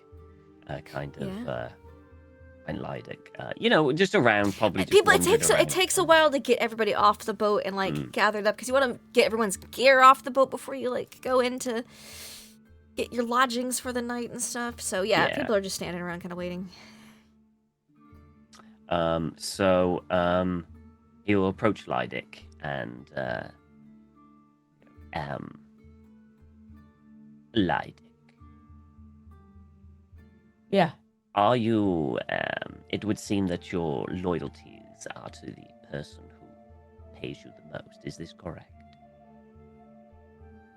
I mean, yes, that is. Why? Are you wanting me to shank one of the others? Because I don't know, that's a little bit... They got God on their side.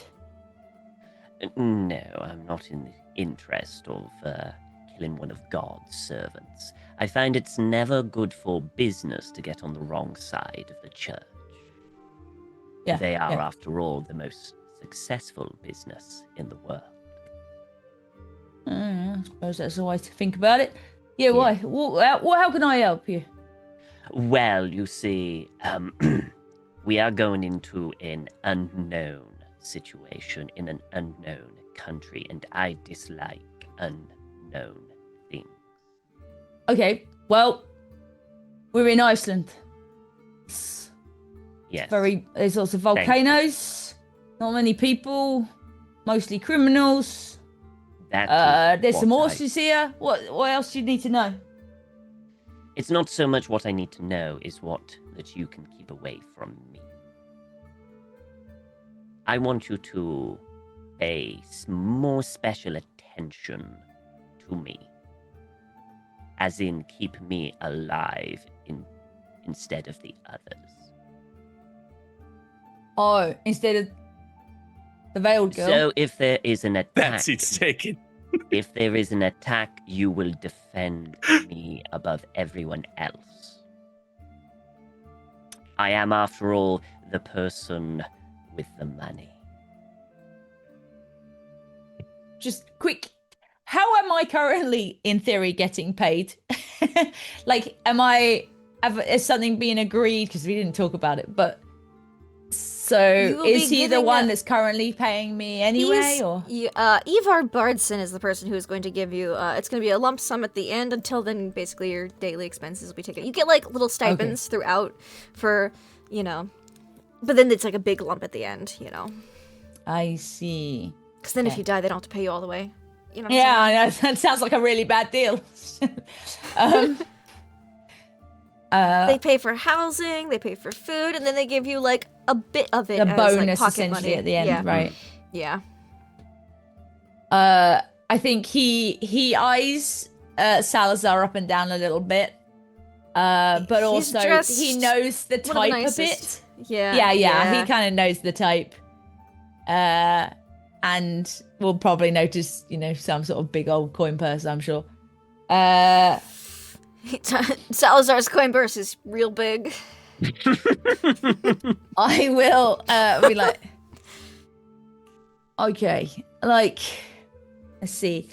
Now, you did get in after I was already requested to defend someone else, but let's say if you slip me some extras on the way, I'm not talking about at the end, because I know how that works.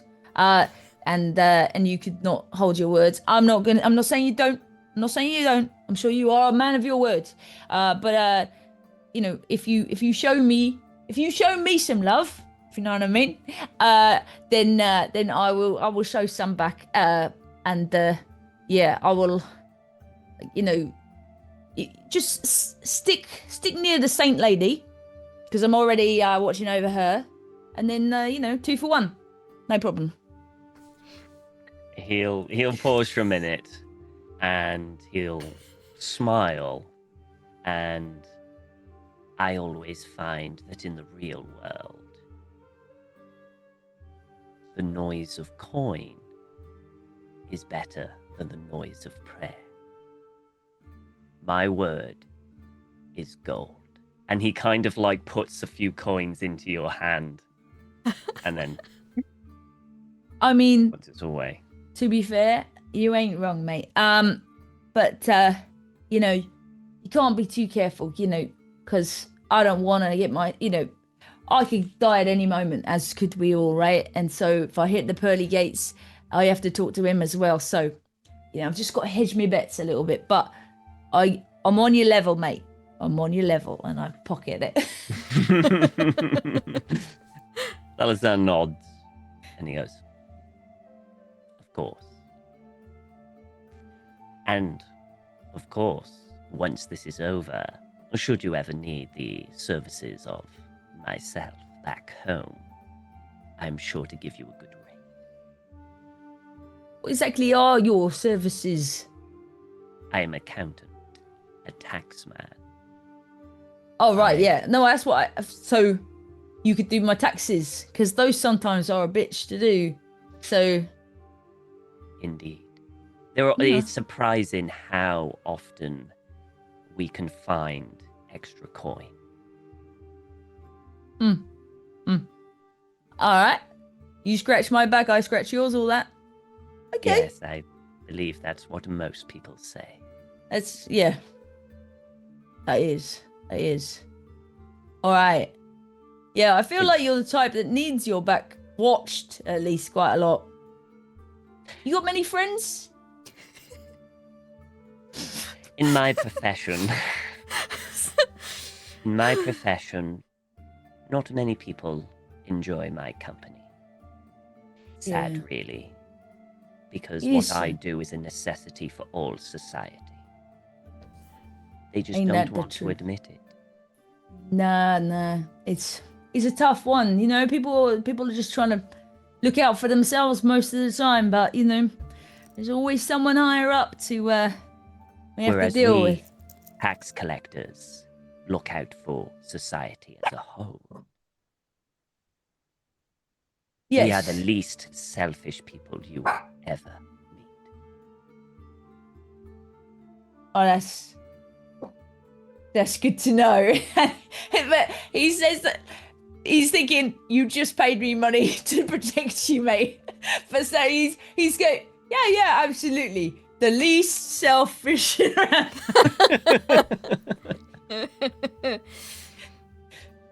Have a nice drink. And I go, yeah, you too, mate. You should get something down there. You look a bit peaky. I know you threw up quite a few times there. Come on, let's go get you something to eat. And I give him a bit of a slap on the back, but probably more than I should. Because maybe he'll throw up again.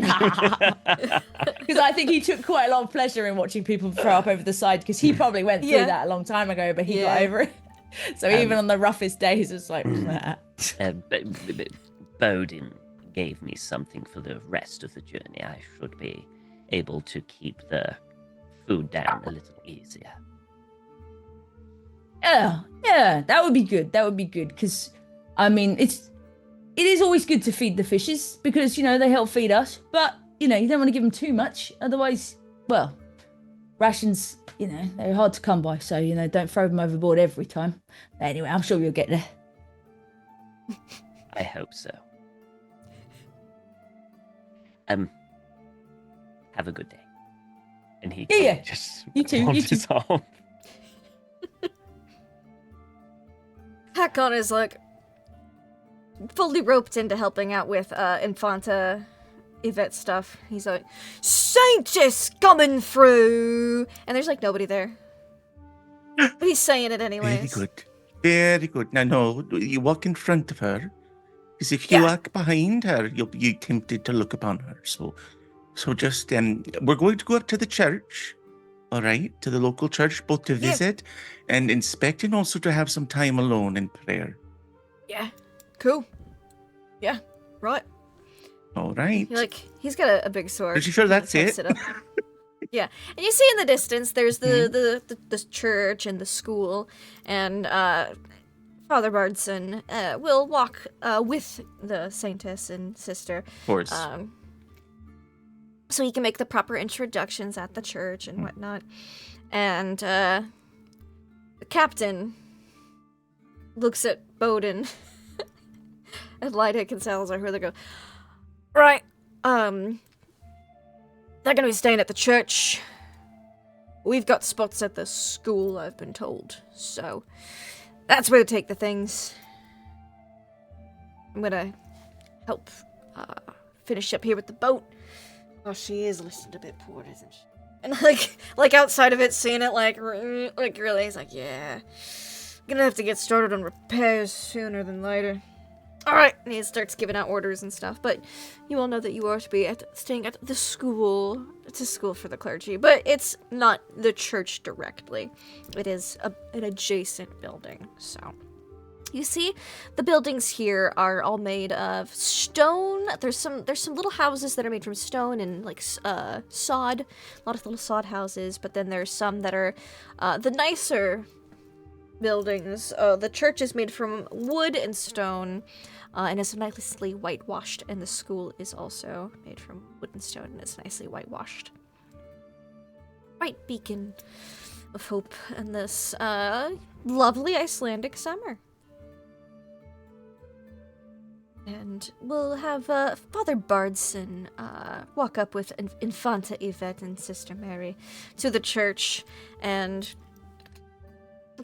approach. And people are starting to come out. They've realized that a ship has pulled up on the river, and people are starting to gather. And by people, I don't mean like a ton of people, because people are busy. But the church, you see what looks to be like a father, a priest, a monk, and a nun that are at the church waiting for you guys to approach. Full set? The full set. And you see, this is Father Harold. And Father Harold goes, oh, hello. He looks Father a little Harold. old. He's got some gray coming in on his. He's got a big bald spot in the middle. Oh, you're so kind to welcome us in. I'm Sister Mary Ubula, and this is, may I introduce the Infanta Yvette? Oh, Infanta. That's delightful.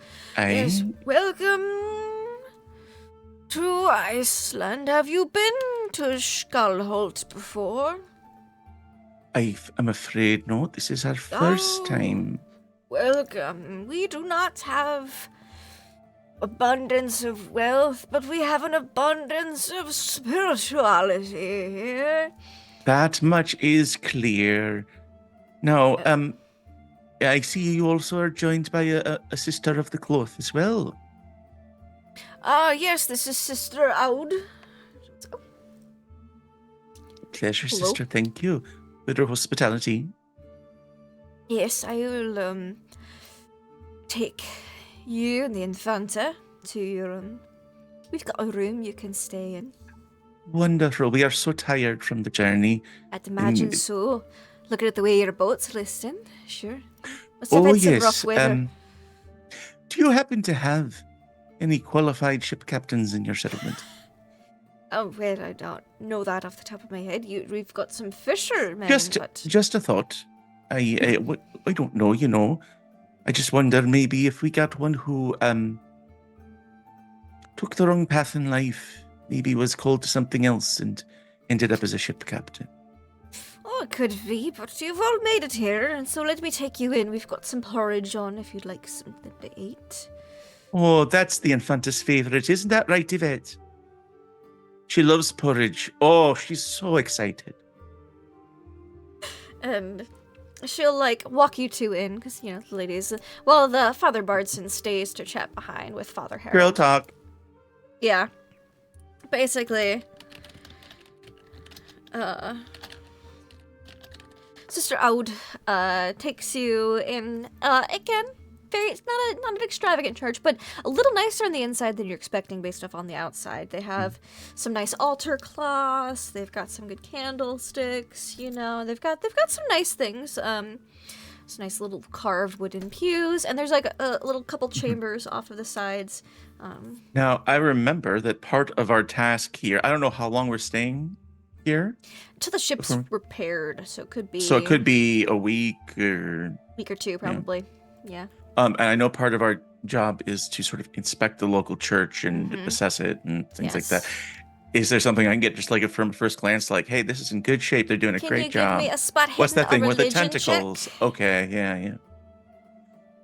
I will do, let me see what's better. I got a 25 in the spot hid and I have a 35 in religion. I'll do that. It's So a hard success religion. You can see that while they don't have a lot of luxury items, they do have a few books. They have more books than you were expecting, honestly. Granted, there is a school next door, but at the church itself having so many books is a good sign that at least they're being very scholarly and probably copying, making copies of books is what you probably assume. Probably the Bible and other scriptures. Maybe some readable hymnals, which is kind of nice. Probably maybe in a different language than we're used to or something like that. But it's Icelandic. Yeah. It's Icelandic. No, oh, Norwegian. Look at this. This tune is different from the way we do it. And, Yeah. So it's very similar, but it's Old Icelandic, Old Norse. It's Icelandic, Old Norse. So little dialectual differences, which you can even hear in her speaking as well. Is there anything weird about how well the church is doing?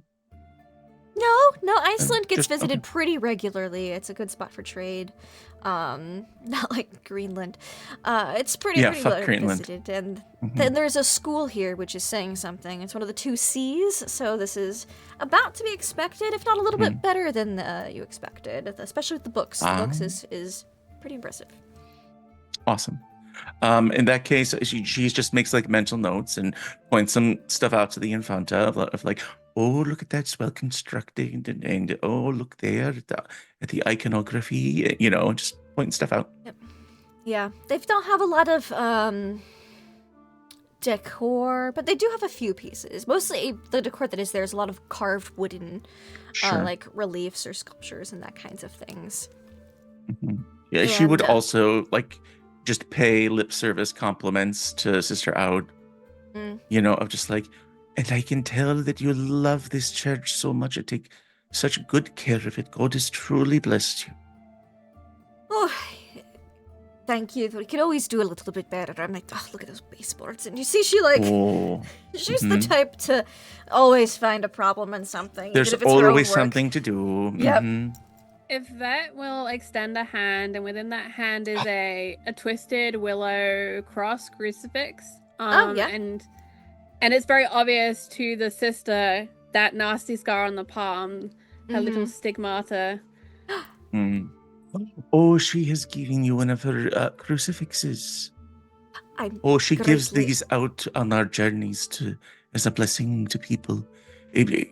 She must appreciate the work you've done here. I'm greatly honored, Infanta Yvette. Thank you very much. She gracefully takes it. Please feel free to enjoy our small church library as well if you don't feel like going over to the school for some reading. And of course, we've got it. She shows you where the incense is here, where they keep the Holy Sacrament. They show you everything, and then she goes, we prepared some side prayer room. We've converted it for you to stay while you're here. And she opens it up, and you see a little, a couple beds have been brought in, a couple single beds, and just simple put into accommodations. the prayer room. Yeah. Oh, this is lovely. Do I have what time of day is it? Is it are we expecting food soon, or it's probably about near lunchtime, and you do smell that porridge cooking. Oh yeah, she doesn't sit on the bed because if she does, she's just gonna fall asleep. An actual bed, yeah. So but save me from the temptation to take a nap. I believe your journey seemed quite arduous. If you need some rest and recuperation, please do. I will be bringing in some. Would you like me to bring some porridge in so you may rest? Oh, you're a dear. Thank you, Lamb. Yes, that would be lovely. We wouldn't mind taking some food in our room so the Infanta and I can get some rest. Recuperate from your journey. I understand. One moment, and she walks off. She just sort of turns and looks at Infanta, be like, "Oh, praise God, we're off that ship." That's it. They just sort of Is it just me? Do you remember one of those nights we had the food with the garlic in it? The slope. And Brother Salazar let out the most peculiar sounds. I do believe that God favored him with flatulence. The gift of flatulence. And she just starts giggling, just starts laughing at this gross joke. Such terrible humor. escape such a man. Indeed. His humors Well, must be off. I've heard things about him not being that good-humored, but now I know what they mean. And that's when, a moment later, she comes back in with a little tray with 2 bowls of porridge and little pieces of bread to go with it. And some glasses great. of probably milk. Glasses of milk. Food descriptions. So it's porridge. It's got some little bits of vegetables in there. It's probably a barley-based porridge with some, like, peas and carrots. And a little bit of chicken Eat stock. and then do some somnolent meditation, Yeah. which is just a nap. She leaves it in your room so you can close the doors, and Bjorn is just sitting in a pew, just kicking his feet. Good. Stay out there, Bjorn. We're going to take a nap. Right.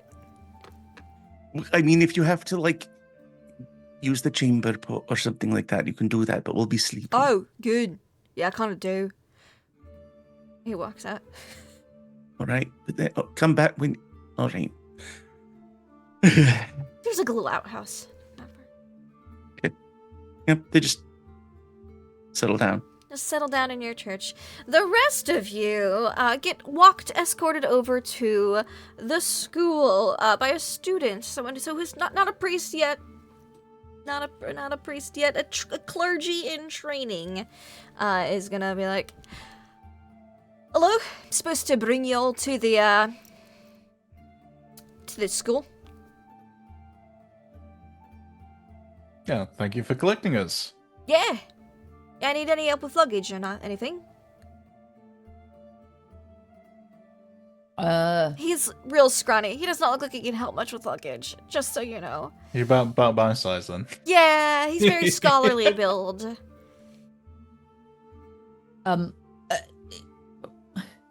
That's very kind. I take off my small water skin and be like, "You can carry that." Oh, There yeah. you go. I'd love to help. Sure. Hey, He takes it. right. I'll do Thirsty. this. He has the water skin. Always thirsty work. You always got to have a water skin. Sure.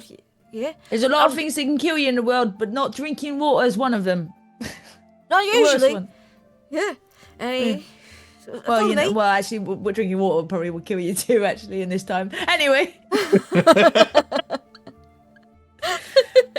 And you guys can follow him up. A couple sailors are also sent with you guys to carry a little bit of things just to get off the boat. As we're going up, Mhm. I'm assuming like word is already starting to spread across. Yep.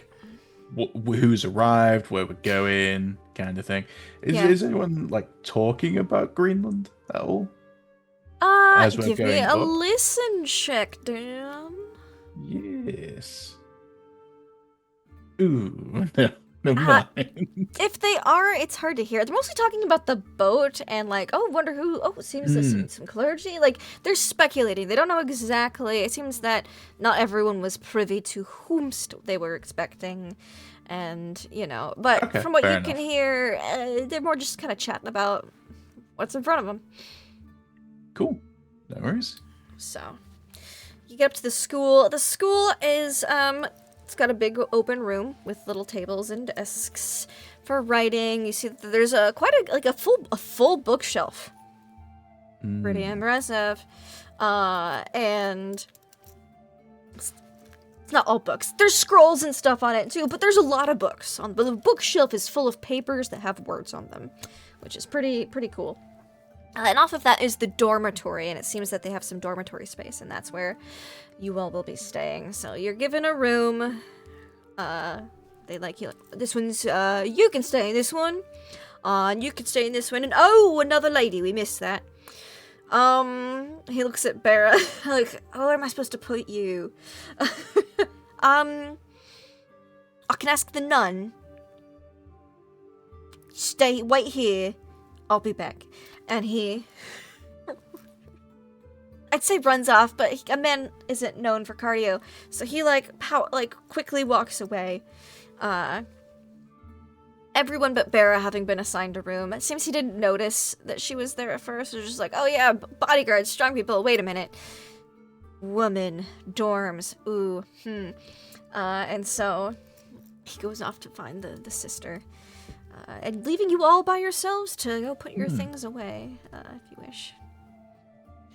Bowden will be rummaging through the books and what's actually been Lots of holy transcribed. scriptures. Oh, the favorites. Yeah, some history Oh, books. okay. They're keeping like records of Iceland and the local towns. You see things about Skalholt, of Reykjavik, some other settlements, Holt. Is there anything written in specifically Old Norse that hasn't been translated yet? Well, that is the language of the day, is Old Norse. That is what you all are speaking right now. It's kind of like a medieval Old Norse blend. They're speaking Icelandic Old Norse, which is a little like a different dialect. But yeah, no, you'd be able to read all of this. Okay, cool. You good. Could I? Some of it is older though. Some of it's like old. Like they're using some older Futhark runes as well as younger Futhark runes. Yes, Salazar. Could I? I would like to compare the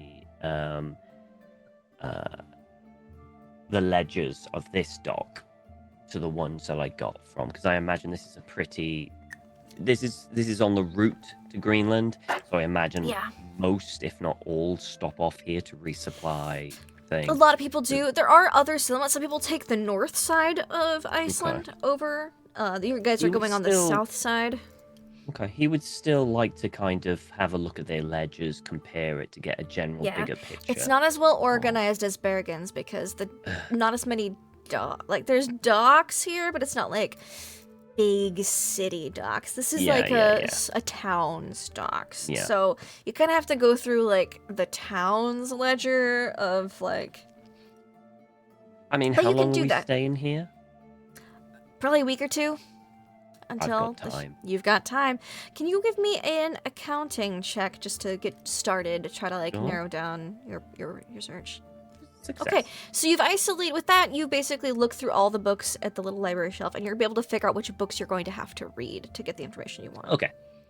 That's your start. Is going this book, nope. This book, nope. This book, maybe. And you've like set aside some books to peruse through.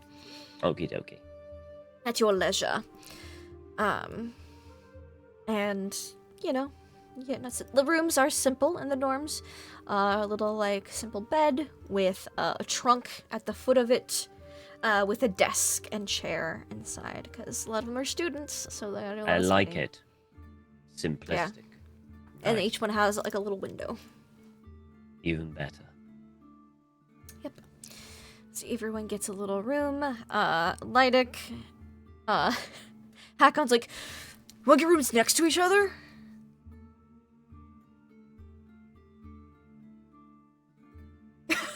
Yes. You know that storm, I think, is still ringing in my damn ears. It was a really bad storm. There was a really loud storm. Like, I've been at sea a decent amount, but like, when it hailed, Yeah, did you see it was like that big?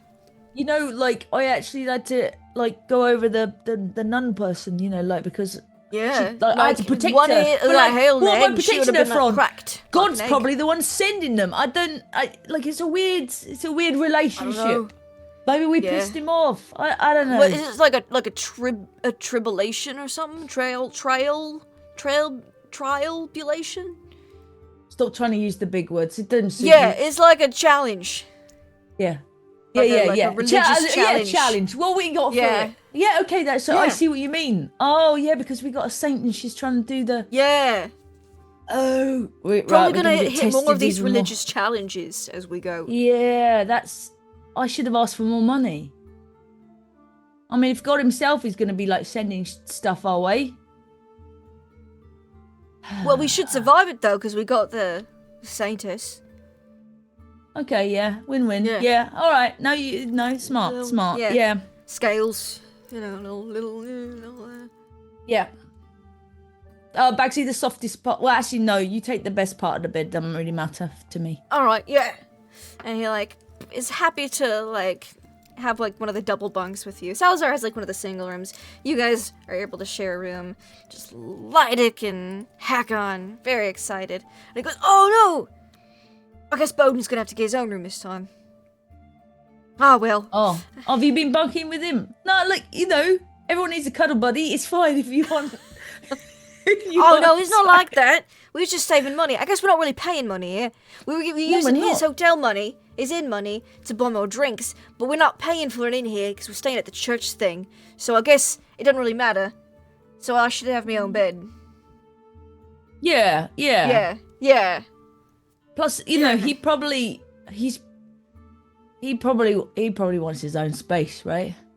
Yeah. I mean, he's a little slightly. I mean, we can. They kind of want their own space a little bit. Yeah, we can. If he seems lonely, we'll offer him. Sure, yeah. To move his Just bed ask in here. him. I mean, if you've been bunking up for a little bit, he might also assume. So, I don't know. Well, Where is he? Let's go check on him. Yeah. Oi, Bowden. Where's you at?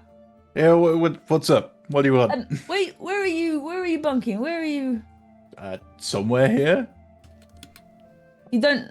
No one's shown you? I mean, you gestured. I was busy looking over the books. The book. Oh, right. He's a book person. He can read. What did they say? A great number of things. Would you like me to read some to you? Yeah. Yeah. Over drinks. Yeah, sure. Absolutely. Over drinks, you can do some reading, and but no, like because we're in here. Because you and I don't want to like. You were buddying up, so I don't want to like take your bed space, if you know what I mean. Yeah, if you're lonely, we can move your bed into our room. Yeah, or if you're like, oh no, I want some space to go read my books on my own. Yeah. Then obviously that's fine too. I'm paying for candles. Looks between the two of them. It's just like, I don't know what to say. Don't worry, you don't have to make a decision now. Yeah, We're here you've for got a like bit. till night time. Plus, change it up tomorrow. Literally I don't know. all day to We think can about flip it. coins for it. Keep it like Yeah. interesting. We just don't want you to feel left out. Yeah. Thank you for keeping me in your mind and thoughts. Well, that's all right. We got it. We're here for you, so that you can be here for us. Of course. Yeah. Salazar, Anyway, you sorry. hear all of this as you're picking out boxes that you might think might have relevant accounting information. This is the scene that's happening behind you while you're like, is this the right book? No. Is this the right book? Oh, maybe. That's your Sometimes I've background wondered noise. about learning to read, but it was. All squiggles look the same. Someone wrote down my name once, so I think I could write that, but that's maybe it. Wow. It's better than me. Yeah. No one. You never seen. Like. I mean, I couldn't tell you. I probably would write it wrong, but I wouldn't know. So. I could show the both of you your names. Yeah, all right. I mean, we're in a school, right? We're in a school for a week. We might as well you learn write us our something. names. Yeah. Mine's Hakon. He will. I he's don't got know what his it own... starts with.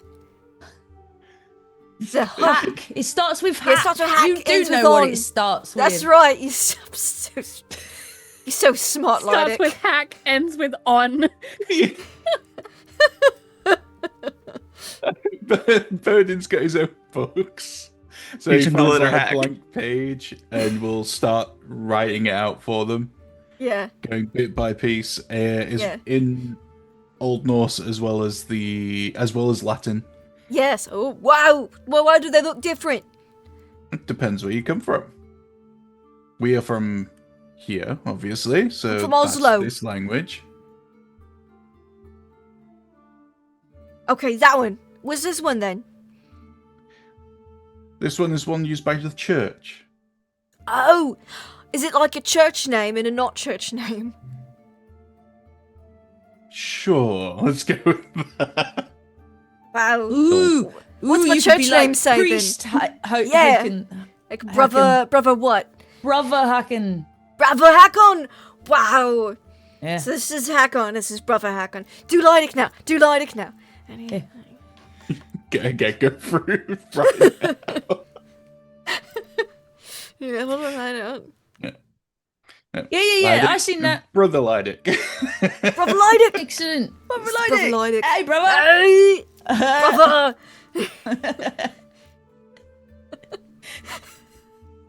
Just imagine. Salazar will Just basically shuffle up and go, Bowden, you are wasting your time. There are some people who will understand, and there are some people who are better used for Hakon. And he just puts a pile of books in his hand. Yeah. Take this to my room, please.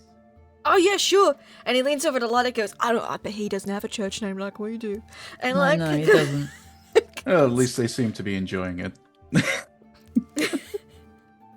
Simple minds, I assume. the Have you books, found he puts the anything of books in your interest? room. Bowden. It's the usual assortment of many of the church songs, stories, passages from the Bibles. I see. Yeah. Do you know your numbers? I do. I was wondering if you could assist me with something. If you have the time. Yeah, we're here for however long it takes to repair a boat, so yes. Very good. I am trying to find and retrieve enough information to get a case forward to this wayward village to ensure that they pay what is due. Perhaps you could assist me. The logs in this place aren't as tidy as I'm used to. And there are bits here, there, and everywhere. If you wouldn't mind looking for certain things for me, I would be most grateful. Sure, I don't mind helping. Wonderful. That book stack over there, if you wouldn't Yeah. mind going through. And that's when Hakon comes back and goes, well, if you're all going to be reading, now that we know our names written down in our church names, Lydic, you want to go grab a drink? Heck yes. Yes, All right, let's do let's that. go. Bowden will get to work on his stack of books. Thank you. And I think as Bowden and Salazar get started on the books, Sister Mary and Yvette are having a nap in the church, and Lydic is going off with Hakon, and I don't know, maybe some sailors and other people will be there to get some drinks. That, my friends, is we're going to call it for this evening. That was our first session of this brand new Call of Cthulhu game. So, we're gonna go around, we're gonna say who we are, where we can find you, and your highlights from today's game. I know this is kind of just our introductory game, but I feel like we covered a good bit of ground. After all, we're all the way in Iceland now. So, we'll start off in the same order as we did earlier. Salazar Catch Bowl, how was today for you? It was good. It was a lot of fun. I like playing Salazar. You know, he's not something normally I play, so it's really fun to try it out. And it was good just to basically kind of like get an introduction to everyone's characters, and seeing where this like group dynamic goes. Yeah, I'm really looking forward to it. My favorite part is the horny nun gently stroking my beefy female Into body. forearms. Yeah, just, oh my. She was wonderful. She was absolutely wonderful. Thank you, Tom. And where can we find you? Oh, yes. The only other place, well, you can find me, sometimes I stream Hotflakes Tom on Twitch. But apart from that, I'm on Follow Black Cats on Monday with Lindy, where we're doing some Fallout TTRPG. She is playing my lovely, adorable wife. Absolutely nothing wrong with her. Nope. Oh my god, and absolutely nothing wrong with what's happening next. Nope. Nope. Yes, very much so. Violence is going to be imminent. Or maybe not. I don't know. It's probably. But someone who is playing a potentially violent character. Lydic, how is today for you? Ready to be violent? That was great. I had great fun figuring out, finding out what this character was, and yes. They might adapt and change. I don't know. That was. I apologize for having too much fun a little bit. Don't. God, there was so many good little. I loved the fact that Charlie didn't really do anything except have these amazing little vignettes where you went what, and also I'm Tom's voice every time he does Salazar makes my skin crawl. So he's perfectly doing that. Yeah, I'm loving all the characters so far, and can't wait to see what happens. And we didn't die on the boat, so win! Because I really thought that was imminent for a moment. One disaster. But yes, looking forward to more. And where can you find me at the moment? I mean, in theory, Kate Madison RP. On like Twitter, I don't, or Kate Instagram. Kate Madison is. Or Kate Madison creates. I keep changing things around, but yeah, you can find me there. And I do sometimes stream on Twitch as well under just Kate Madison. So every so often I'll pop up there. Although I'm quite busy. Apart from this, I'm quite busy doing stuff IRL, rehearsing for a show for later in the summer. So yes, which means that I'm not here. The next week. Don't worry, you've got a hat to deliver. Week. Yeah, I'm gonna be. So I will see you in a little bit. But yeah, having lots of fun and can't wait for more. Thanks. Can't wait for more. Sister Mary Ubula, how are you? How was today for you? I'm great. I had so much fun and seeing all these characters kicked into gear. And I agree with everything that people have said already. The way that Tom can say a word like equipment and make it sound like the most licentious thing you've ever heard in your life, and just like just chew on every word. But I think my highlight in the second half was the buddy comedy that erupted between I just could not keep it together. Just with these two sweet boy childs just becoming besties and writing their names, and oh man. I hope they survive the next week while they're not here and stuff. I don't kill PCs. I don't kill player characters while they're not here. That's one of my rules. Good. So well, that's good to know. Good to know. I won't be here for the rest of the campaign. I'm Doc, and I'm all over. The only other thing I've got coming up is a fundraiser on High Shelf at the end of the month. I'll be running another game of Delta Green over there, and so that'll be a lot of fun. That's going to be late next week. I forget the date exactly, but you can find me at Doc Rimbo on Blue Sky, and I'm sure I'll talk about it. I'm sure we'll talk about how cool Infanta Yvette is. Mm-hmm. Everyone's talking about it. Very, very cold and limited in her self-expression. But warm super in clothing. Fun. Yes. Fairline golden rings will do that for a girl. No, I had a great time. Super fun watching everyone evolve, seeing how the dynamics have shifted with people having different characters. I want to shout out Bowden for being the most normal person. We always need one every campaign. And I'm glad that it is you and that you also know how to potentially heal us, because it's very likely we will need it. My other favorite things, Lindy's naming of things as ever. Nobody's in killed me, and then doubled up with accrued interest. Which is so good. And I want to shout out chat, who were hilarious throughout with their observations, puns, and more. I hope everyone will come back to not look at chat. Yeah, no, don't look at chat. But, I'm gonna start so much shit in chat next week when it's the other the other cast. We had a good number of tax evaders in chat today. We did. All of the tax evaders were here.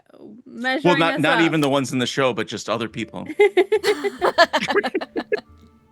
I know for a fact. Some of those people haven't paid their taxes in years. I'm around. If anyone is watching, I have paid my taxes.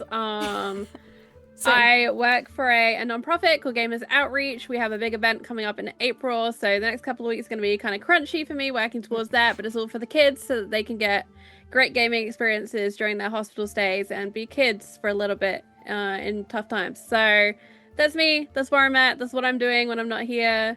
Thank you, Lindy, for kicking this off. Thank I'm so you. excited to see what happens. Me too. Speaking of so excited, I was so excited to meet Bowden. How was today for you? First time on the channel. It was indeed, and it's an absolute pleasure. Couldn't stop myself from laughing a lot of the time to make sure I was muted a lot. Yeah, it's been a very good time. It's good to get to know all of the lovely characters. I did really enjoy the sister snapping at Bowden, basically telling him to shut up. Stop bothering me. Busy. Stop info dumping on me, boat. But other than that, I don't really have an online presence, so I'm just He's here. mystical. He's elusive. And I snagged him up for this. And he's not a penguin. He's That's true. not I'm a not penguin. a penguin. Not a penguin. That is very important because there is a penguin that is notorious on this channel. So it's I've not heard. him. He's not it. He's not the penguin. Not Doris, confirmed. Thank you all so much for being here. I'm gonna give each of you guys some love because I can. My love for Salazar is just his system of being like, who can I pay to put me before everyone else? Not the church people. You, the dim-witted, strong one. Yes, you. Aside from the person I already paid money to, what if you also looked out for me? I loved it. The voice, Tom, I love it. It's great. I can't wait to see where Salazar goes and how much he grows. Question mark. How many numbers he counts? That'll be great. Lydic, oh my gosh, what a sweet teddy bear. I love the boy. He's so precious, and I just want to I want him to just bro around and bodyguard, and I can't wait to see him kick ass at some point, because at some point dangers will appear. That's just inevitable in a Call of Cthulhu campaign. But until then, I'm just enjoying his like happy-go-lucky attitude on life. I'm like, well, you know, could die at any time, so might as well enjoy life, you know, because we're not dead yet. I thought that was great. And of course, Sister Mary, just getting as much as she can, as politely and as sweetly out of any situation. Just noting it. Just noting things. Kill him with kindness. Work the system. Kill him with kindness. The mysteriousness of Infanta Yvette, but also the joke that she made when no one was there. Just be like, yes. Just very, at Salazar's very expense, absolutely. I loved that. The group tensions are already interesting to see how things are going to align. And Bowden also seems like just a good bean, just ready to be here and help out, and I'm interested to see how his work with Salazar goes next week. Again, will it be the start of a beautiful friendship, or is everyone gonna hate Salazar? Because I made the mistake of checking Discord to make sure y'all didn't have messages for me, and I saw the other group chat, and they've been talking in there so much more than y'all have been talking today, which is rare, because y'all, usually we've got some chat going on, so cracked me up is what I'm gonna say. So I can't wait to see how all of you guys continue to grow as a group and to meet with the other group, which we'll be playing next week. The other group, those dang tax evaders that you've been hearing about. Well, let's hear their side of the story. You know what I'm saying? So that is what we will do next week. So you will not see these beautiful faces. You'll see this one, but you won't see these beautiful faces next week. You'll see the other group of people. So yes, the poster was correct. There are 11 players in this, but we'll see how many we end up with, because if they die, they die. And we could end with 2. I don't know. I hope not. It'd be kind of exciting, but I hope we have more than 2 at the end of this. But until then, I'm sure everything's fine. Don't worry about the intro too much. It's just thematic. And yes, I did get crazy and like 3 weeks ago decided to go, what if I just animated by hand an intro for this? than I did because I am insane. So thank you all so much for watching, all you beautiful, lovely, hilarious people in chat, for being here for this premiere. We will be back next week from the Western Settlement. Until next time, have fun and play games, y'all.